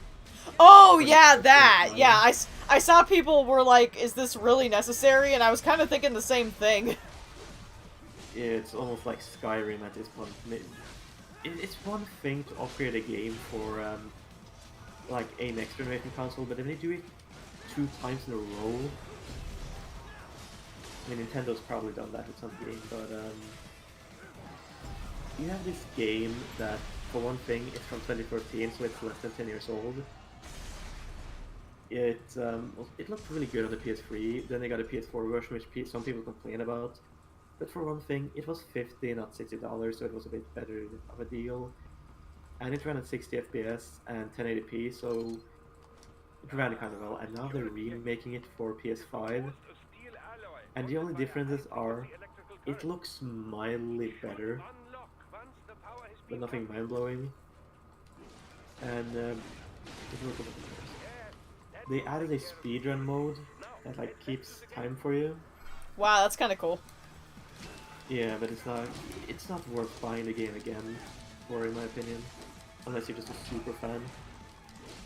And they added those disability functions, so people who have bad eyesight or bad hearing can play the game much better. It is nice, but that's kind of expected because they've been keeping that in every game since Last of Us 2. And that's the difference. And they cut out the multiplayer. Wow, that's dumb. Yeah, and they expect $70 for it. Wow. That's terrible. Yeah, that's the problem. So they're taking this game that's already been remade once, they're making it a tiny bit better looking. They added speedrun mode, disability functions, they removed the multiplayer, and they expect more money than it has ever cost before. I'm not surprised. Like, the video game industry has become even more money-grabbing because I don't even know why. Like, I honestly think the PS5 and Series X should have bombed. For one thing, they were overpriced because of the Corona thing, and games cost $70, and you get the same games that's on PS4 and Xbox One, and it looks mildly better. Those consoles should have bombed. Yeah, the $70 price tag is a total ripoff. Yeah, especially now that Sony is actually releasing games on PC. Like Spider-Man is going to PC, Last of Us is coming to PC, God of War is going to PC. Just get them on PC when they're cheap. I know, I know, right? Like, I am absolutely not interested in buying a PS5 because pretty much every exclusive, including Ratchet & Clank, is now coming to PC. And they're gonna play better when I get the graphics card that's, well, I think my current graphics card is about the same power as a PS5, but when I get graphics cards that can just destroy it, I'm gonna play the same games, and they're gonna be better in every way, and they're gonna be cheaper because I waited. Yeah, that's why that's why even I can see that it's a friggin' scam, basically. Yeah, well, sadly, Sony is still charging $70 for their PC games. I guess ultimately understandable, because otherwise they would cannibalize the PS5 sales too much. But, you know, they're gonna be on sale. You know that's gonna happen. Well, yeah, eventually, because, you know, holiday sales happen every single year, so... Yeah, it's like pretty much everything on PC is on sale if you can be a little bit patient, everything on PC is cheap. Yeah, exactly. You know? That's the bright side to having an expensive-ass PC. Well, yeah, people often say, oh, PCs are so expensive, but over time, their costs can actually, the cost of a console can definitely exceed it. It varies per situation, but think about the fact that you're gonna pay for online on console, and you don't on PC. So let's take the last console generation, for example. Let me bring up my calculator. You pay $400 for a PS4 at launch. Let's say that. And let's add on. Now, I always fuck up this part at least once. Yeah. I always fuck up this part at least once. Shit. Come on. It's kind of. It feels Oh like my god, I didn't frick it up, thank god. Nice. Can you remember when the PS5 came out? What year? No idea. Was it 21 or 22? Probably. I'll give those, I guess. I want to say 2020 maybe. Sony's bragging that they're going to produce more PS5s than ever, so maybe the price goes down. Who knows? A garden. Sounds fancy. There's gotta be. It says 2021 on this site. Oh, okay. Okay, I'll just go with that. It's not a big of a difference. So you pay $50 for online, I think, for both Xbox and PS4, so that's the same. And it lasted for I think it took 8 years for the next generation. Yeah, 2014. It's gonna cost. I'm assuming it costs $400. You're paying $800. Owning a PS4 or an Xbox One from launch costs you $800 or $900. And you can definitely build a good PC for that price. And you're gonna save money on games in the long run if you're a little bit patient. So the higher initial price of PCs, and this in my opinion, isn't that big of a deal. And that's at least my opinion. There's variance, and I respect that some people just prefer a console, but I haven't owned a console other than the Switch since 2014, and I've been fine. I don't need a console.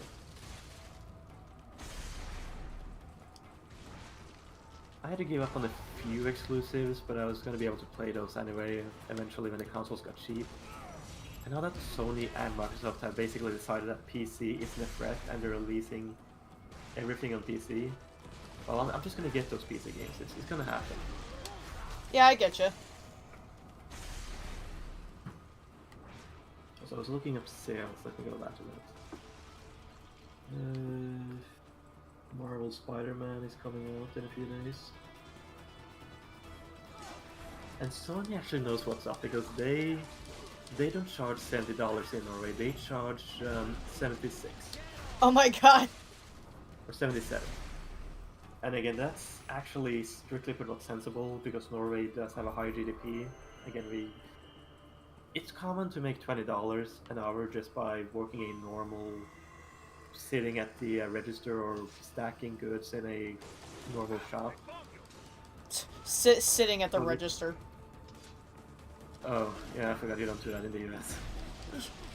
Yeah, I wish that was standard, but no, because corporate would think, because they think it looks bad for the customers. Fuck that shit. I'm still pissed about that. Yeah, Because I'm not even joking. Every time I ask like someone about that when I worked a job, it's like first of all, I could just tell they were like trying to come up with a good reason because even they know it's nonsense. And then like the only two answers I've ever gotten from several places were A, because corporate wouldn't like it if they came in and saw it, or B, it makes the workers look lazy to the customers. Like neither is a good answer. Honestly, I do actually think that in the US, often corporate just genuinely dislikes the workers, or like feels that they are the ones who are spoiled, as they're taking $1 million bonuses. Yeah, like I said, if you ever want a perfect example of what US businesses are like, just watch any Reddit video that's like Redditors who have been fired from their job in the first week, what happened, or Redditors who have walked out on their job, what happened. So many of them were because they were working for these corporations and they would basically say they would cancel like bonuses or Christmas parties for the year, but then the higher ups in charge would roll up in like a brand new fancy car. It's like, fuck you. Yeah. Like, it's so messed up. I can't believe that there haven't been more protests. There are, but most of the time there's no point. What the only real justice we get is that oftentimes these businesses go out of business because people will walk out on their ass for pulling that shit, and there have been several instances where that has led to businesses going under because then they can't hire anymore either. Sadly, it often doesn't really punish the actual owners because they often just liquidate the company and sell it, and then they make a profit themselves. Thing is, usually that doesn't happen either because no one wants to buy a company with that kind of reputation. Well, you still have assets. True. Like, But my point is, though, is that, yeah, a lot of businesses and how they work here are greedy, money-grabbing assholes where only the higher-ups matter. it's just when it's actually realized that Norway makes more money than most, well, it depends how you consider most, because on average, American citizens, I think, actually make more money because you got the billionaires, or trillionaires, how much money they make nowadays, I don't know. But, like, if you take in just a median person, I am pretty sure Norwegians make more than Americans. Like, isn't $15 considered to be a luxury in the US? It's not minimum wage, I can tell you that much. That's how much you make in Norway by being a teen picking strawberries. Yeah, you're lucky to make that here if you work, like, any job. Like, if it's not, like, something that requires a college degree, you're lucky to find a job that pays that much if it's not either a high-end job or a warehouse job.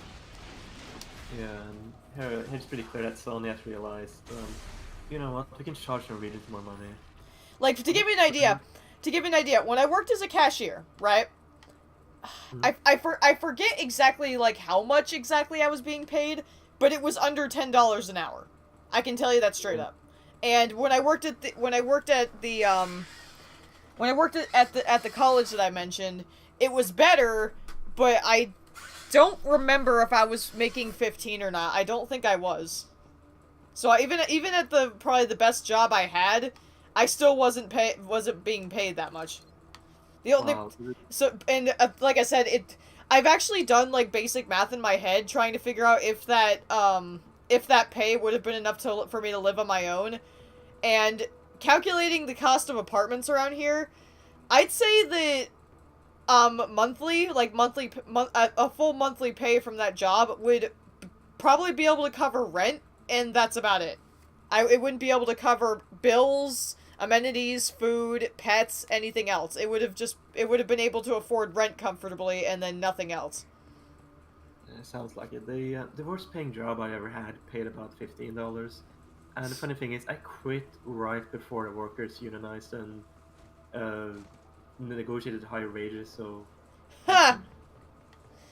That's a laugh, because here that wouldn't happen. But people would be grateful to have $15 an hour. Oof. Oh god. Yeah, that's something. Like I said, it sucks here. It sucks.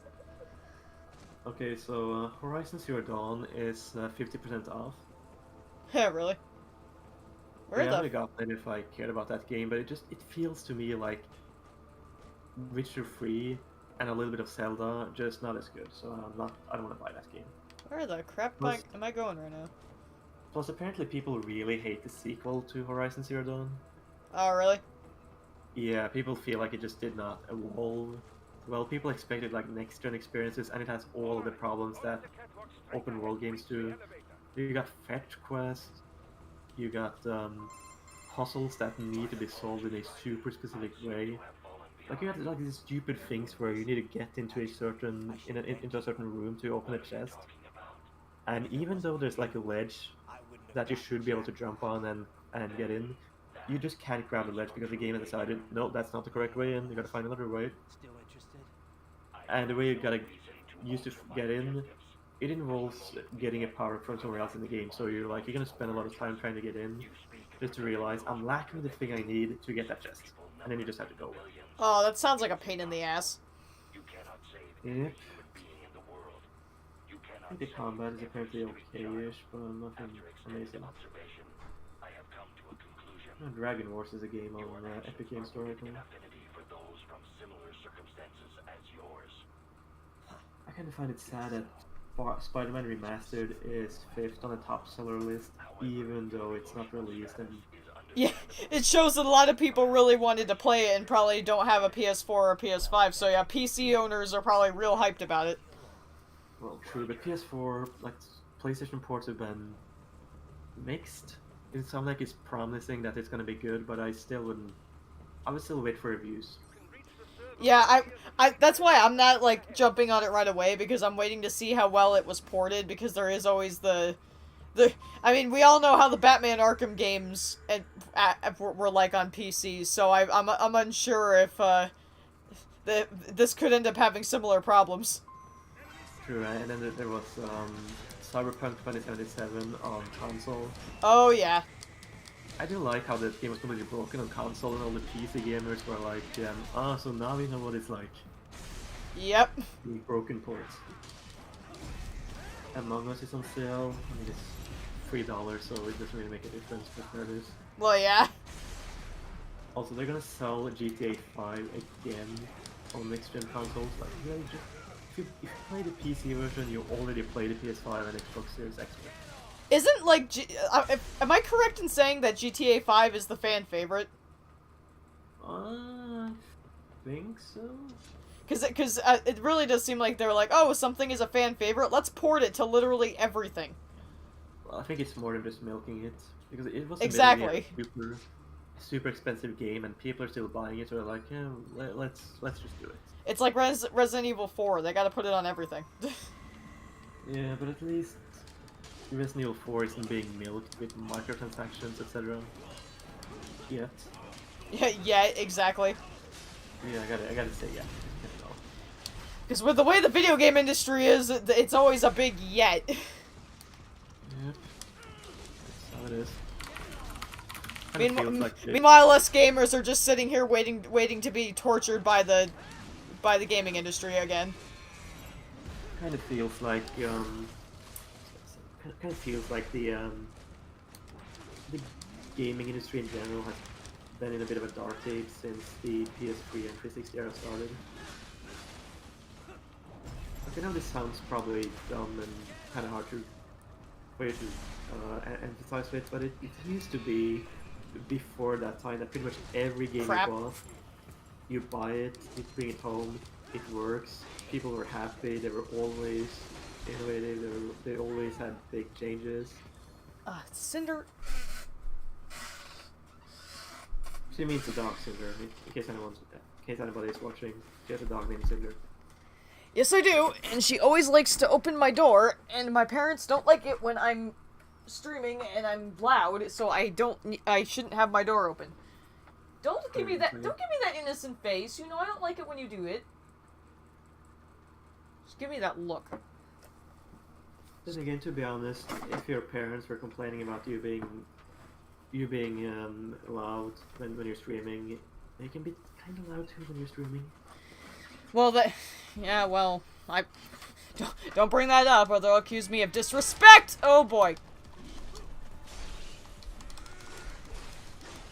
Okay.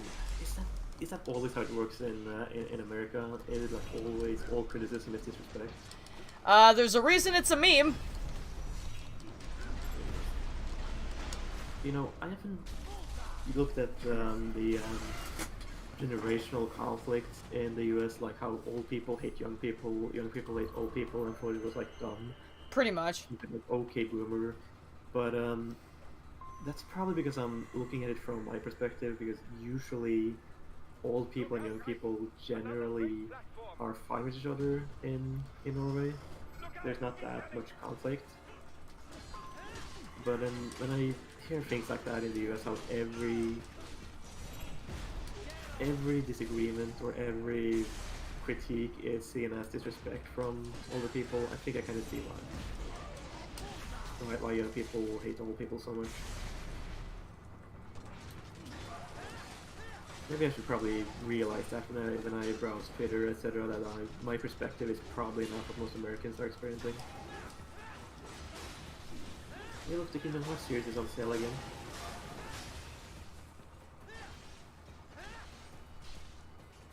sure if there's anyone yes, because I got them all now. Yeah, as I mentioned, I actually gave in and bought Melody of Memory. Oh, did you seriously? Also, I love how this LQ84I is literally just standing here. Well, you know, it's dumb. I mean, LQ84, the I means intelligence. So every LQ84 that's dumb is a regular LQ84, and the smart ones are I mods. Also, just confirming, you're still there, right? Yeah. Yeah, I gotta be scared that my headset is giving up again. Oh, we got an S rank, I think. Yeah, nice. I usually do S rank that part, and I'm not really sure why. Probably Like, I don't know why, because I know I got hit. Oh boy. Oh boy.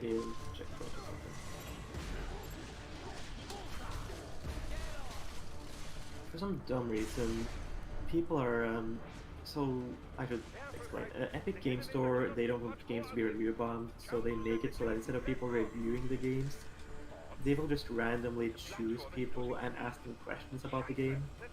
Like, does this game have good character customization? Is this game casual or hardcore? Is this game good for beginners?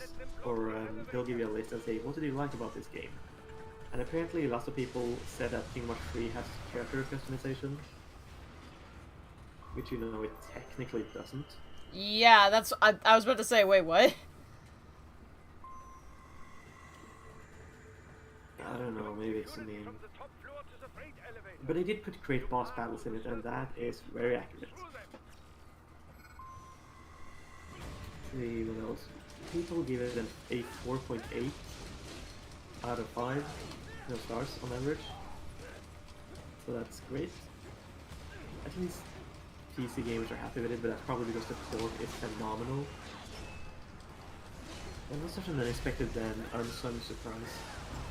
Kingdom Hearts 3 is one of the best console to PC ports I have ever seen.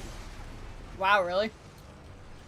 Yes, it's super rare for a game that has never been on PC to come on PC and be flawless. That never happens. That's a good point, because usually we've seen that PC ports are very easily fucked up. Oh god, oh god, oh god, oh god, oh god. Ah! Ah! I'm gonna get destroyed! Oh my god! Okay, at least I can move! Oh boy, ow, ow! Okay, I'm gonna run over here. Okay, good effing god! Get out of here! I remember this battle being super hard to S rank because you gotta try and kill the flying thing first so it doesn't shoot you. I'm gonna get rid of this thing's arm. Oh boy. Okay. That messed up what I was trying to do. What the crap is going on? What the? Okay, that was weird. Shit.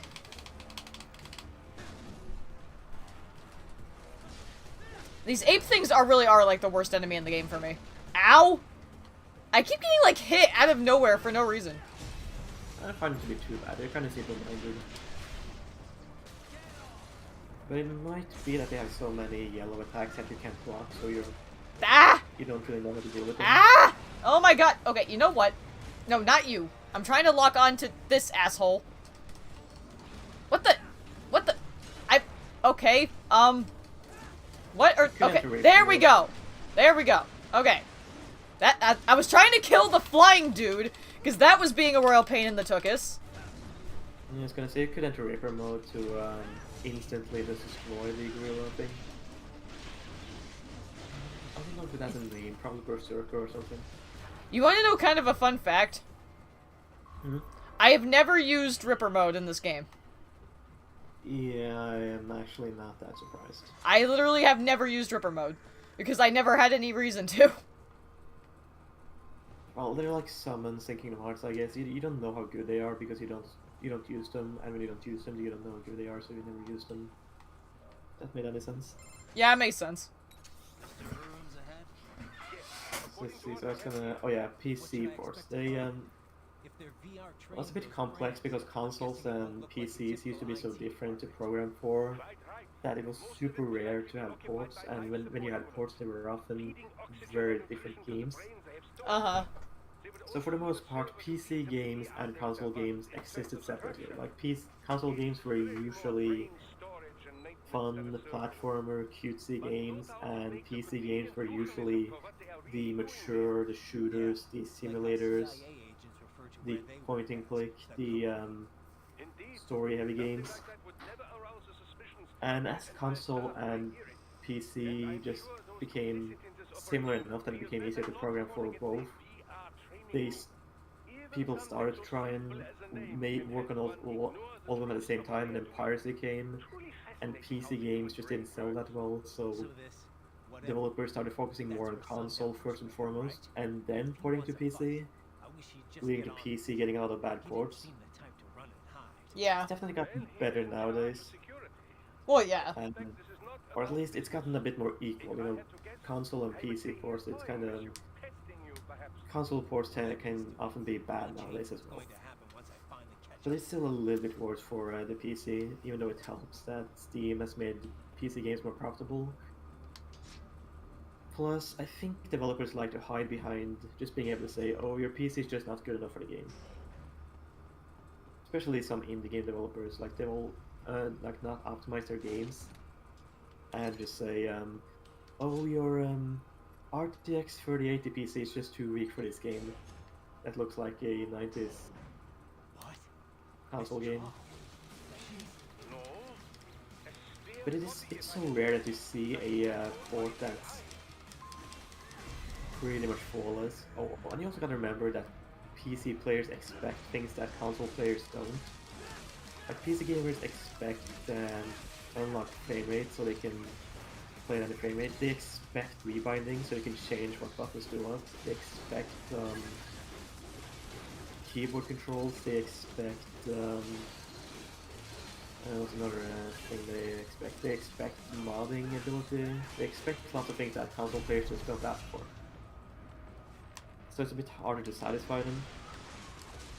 Kingdom Hearts 3 is a rare example of a game that came out and pretty much was a flawless PC port from the beginning. Like I mentioned this so many times before, but it had 0 updates, no patches. How many games can you point at that had no patches and were just about perfect from day one? I'd say probably any games that are older and not modern day, because that's a common problem nowadays. But even in the PS3 and 360 days, that was usually a problem. Like games would come out and they would need patches. It's almost unheard of since patching existed. That patching actually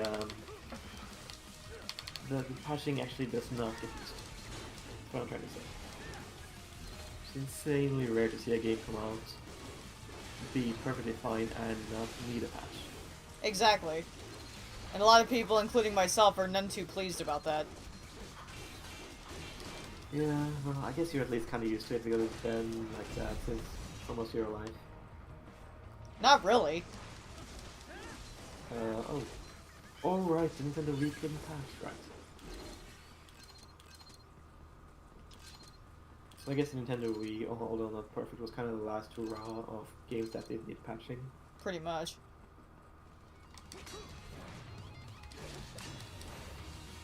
Used to be that Nintendo was like the last developer that didn't need to patch things, but they also lost it.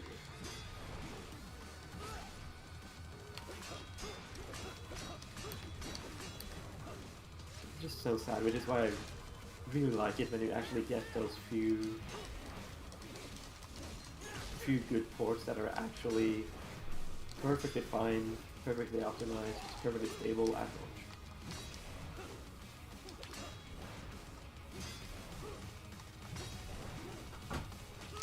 Kingdom Hearts 3 kind of cheats in some ways because it had patches on consoles to iron bugs out. But PC is still different. Like there's still going to be some PC custom changes.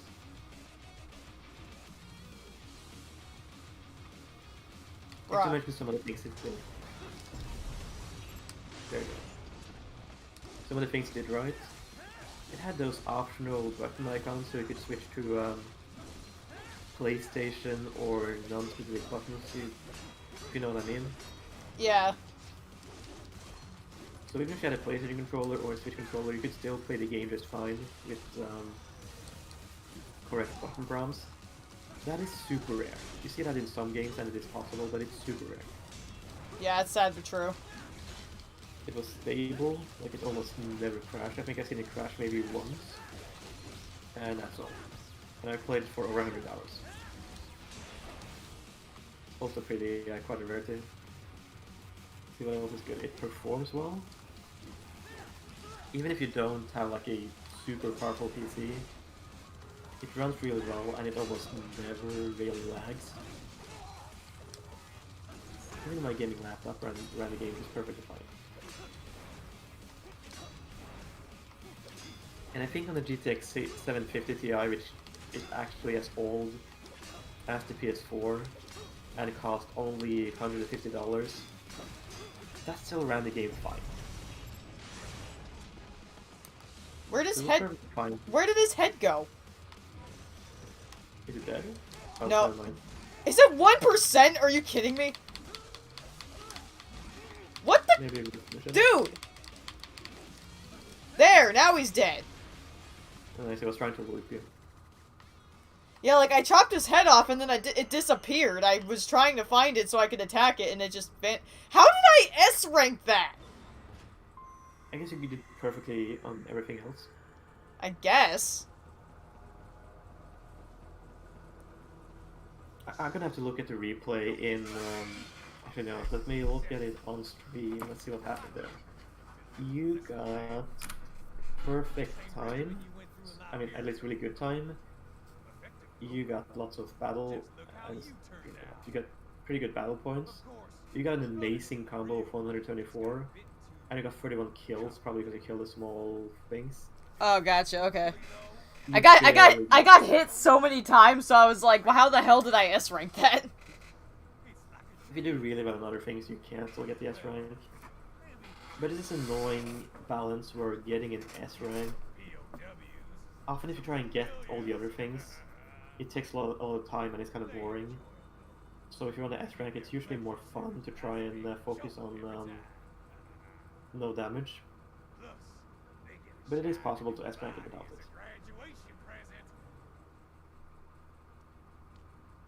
You know what, speaking of S ranks, I should probably mention, or more like I want to mention, getting an S rank on the final boss is annoying. Oh, well, yeah, I know. You've explained to me before just how hard it is. Yeah. Well, it's not specifically just hard, but it's also really annoying. Yeah, because you have to, like, avoid getting hit in those scripted sections, because that counts for some reason. Well, yeah, to explain in detail, after you get to the part where it breaks your sword, you're supposed to take damage to get into the scripted sequence where Raiden falls on the ground and he Armstrong taunts Raiden by letting him punch him without fighting back, and that damage counts as taking damage for the entire battle, not just that section. They count every section, and the only way to not have that happen is to just dodge him for 2 or 3 minutes or so. And it's annoying, it's boring.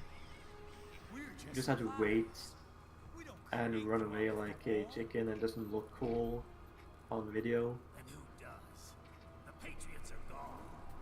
You can try and fight him, but it's not gonna count. And again, if he hits you, it still does damage. And I thought maybe you could damage him enough, but no, it's just about time.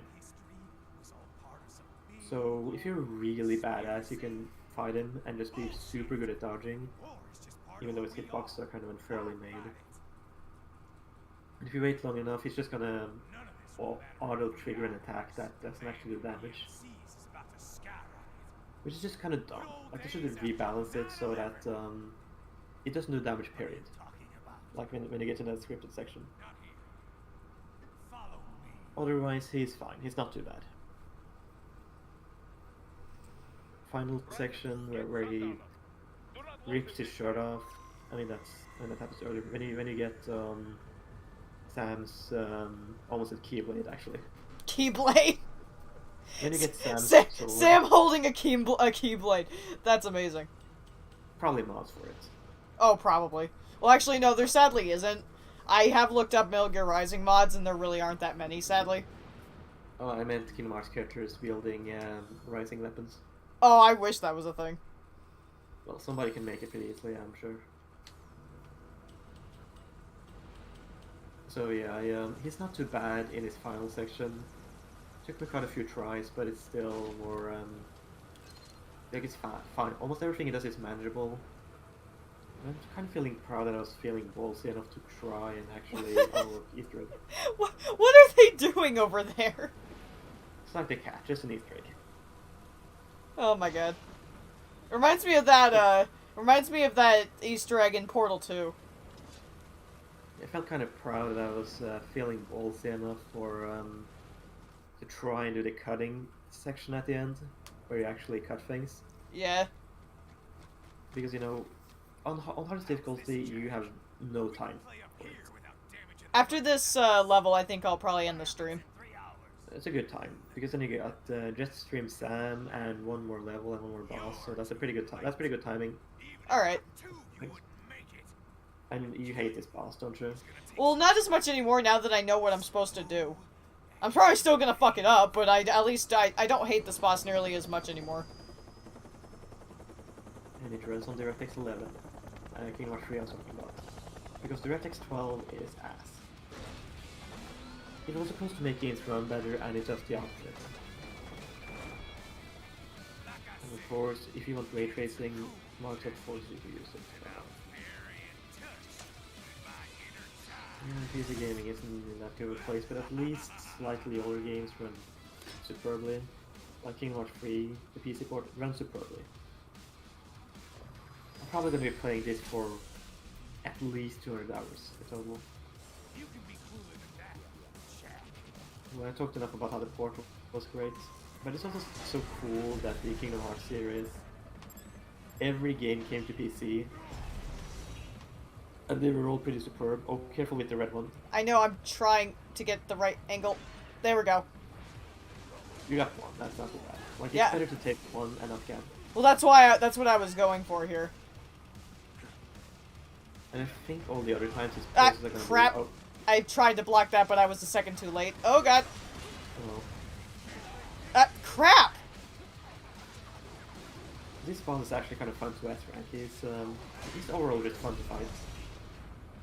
And you can kill him in like 1 minute if you know what you're doing. Alright, go low, we got it.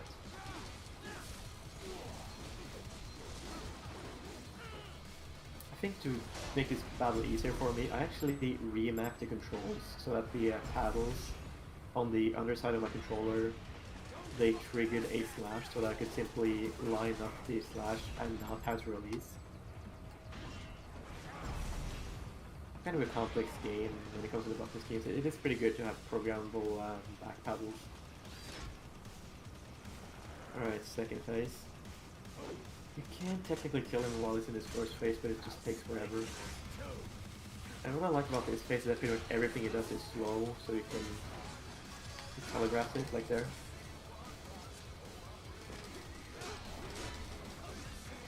Although I do find it better if you can try and kill him before he starts using those yellow poles as weapons.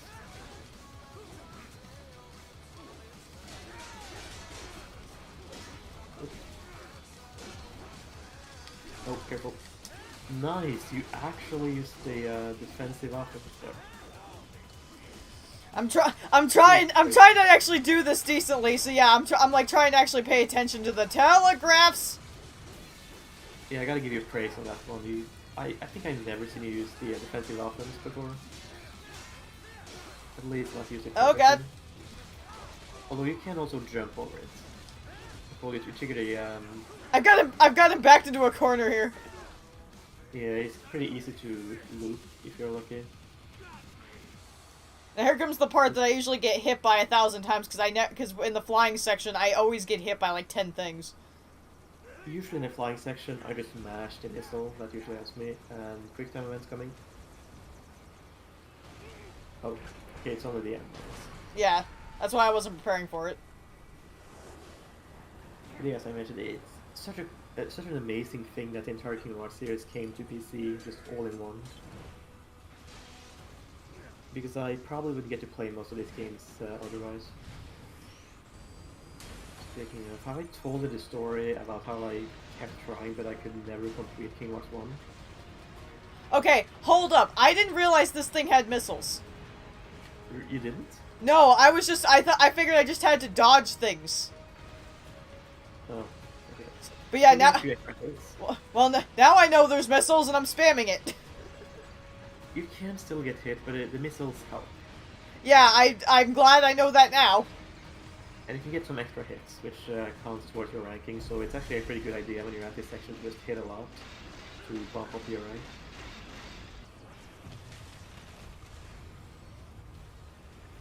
I like how when you hit his head, it sometimes lands on the edge of the building, and it's just like sitting there with a dumb face. Plus, you can actually throw his remains off the building if you're quick. Heh, nice. I don't remember the process, but there's something you can do right before the codex starts where you can just throw his remains off the edge. Heh. Gotta be. Can't have a bit too much time, I'm guessing. Yeah, you see his, can you see his head? Oh, I see it. There's his head. Oh dear. Partially in the ground. Partially in the ground, yeah. He's probably thinking, this was a bad idea. It's like the back rooms where you just clip out of reality. Yeah, like I think it may be right after this conversation. You can use your sword to slash and just throw his head off the edge of the building. It's always fun. Yeah, I might as well tell you the story. When I played Kingdom Hearts 1, I could never finish the game. Because I first found a sealed copy of the PS2 game, and I actually got a cover right over there. I found it in 2014 or so. And finding an unopened PS2 game new in store and having it be a really popular game, that was pretty special. Oh, I'll And that bet. and that shop was made in 2010, so I don't know how they got the game. Wow. So I played it on my PS2 and I sucked. I played it on my PS2 and I sucked. Well, there's a reason.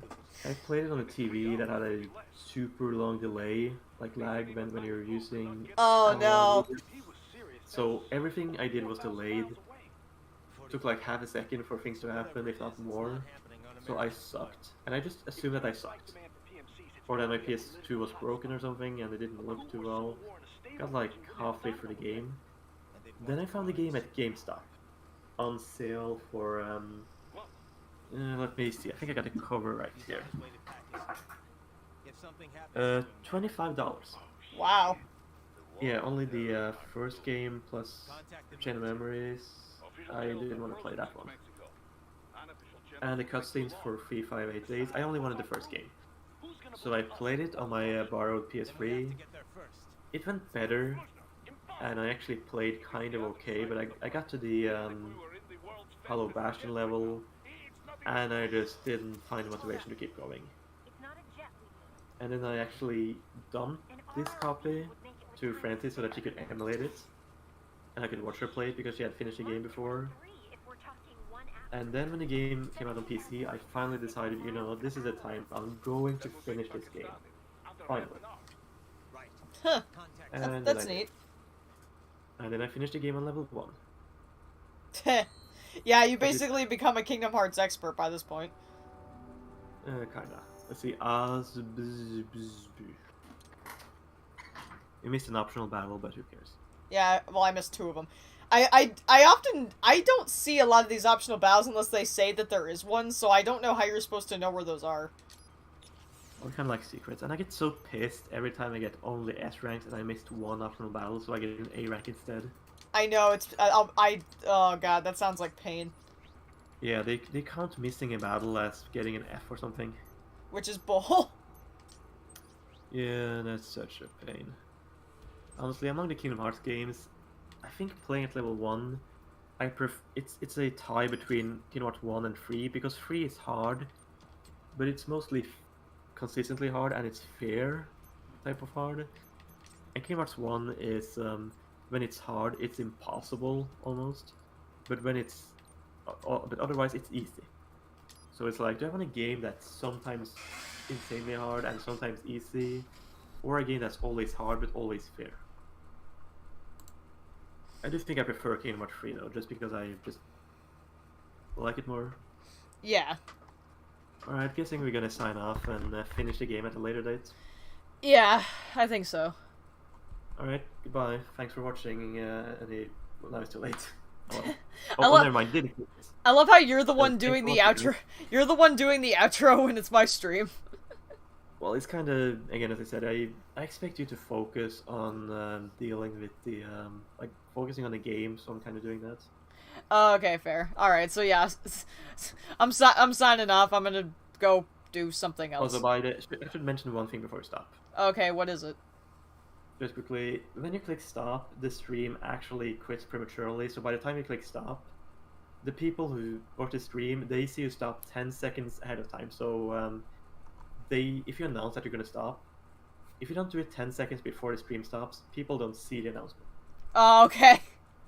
That's Just good. worth That's good. mentioning. That's good to know. Yeah, so try to say goodbye while before quitting the stream.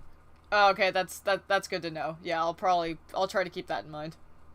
Alright, but we can quit the stream in a few seconds now, so thanks to everyone watching, or watching in post. Watching in And post. we're probably gonna finish this later, like, I'm sure somebody's gonna watch the replay. I don't know. Like I said, I don't know how many people even care about him, aside from like you and Cyber. Well, I've already seen it, so okay. I mean, you're getting a few, you usually got 50 on the last one. Huh? That's interesting. So a few people are watching in post. That's appreciated. All right, I'll stop it now.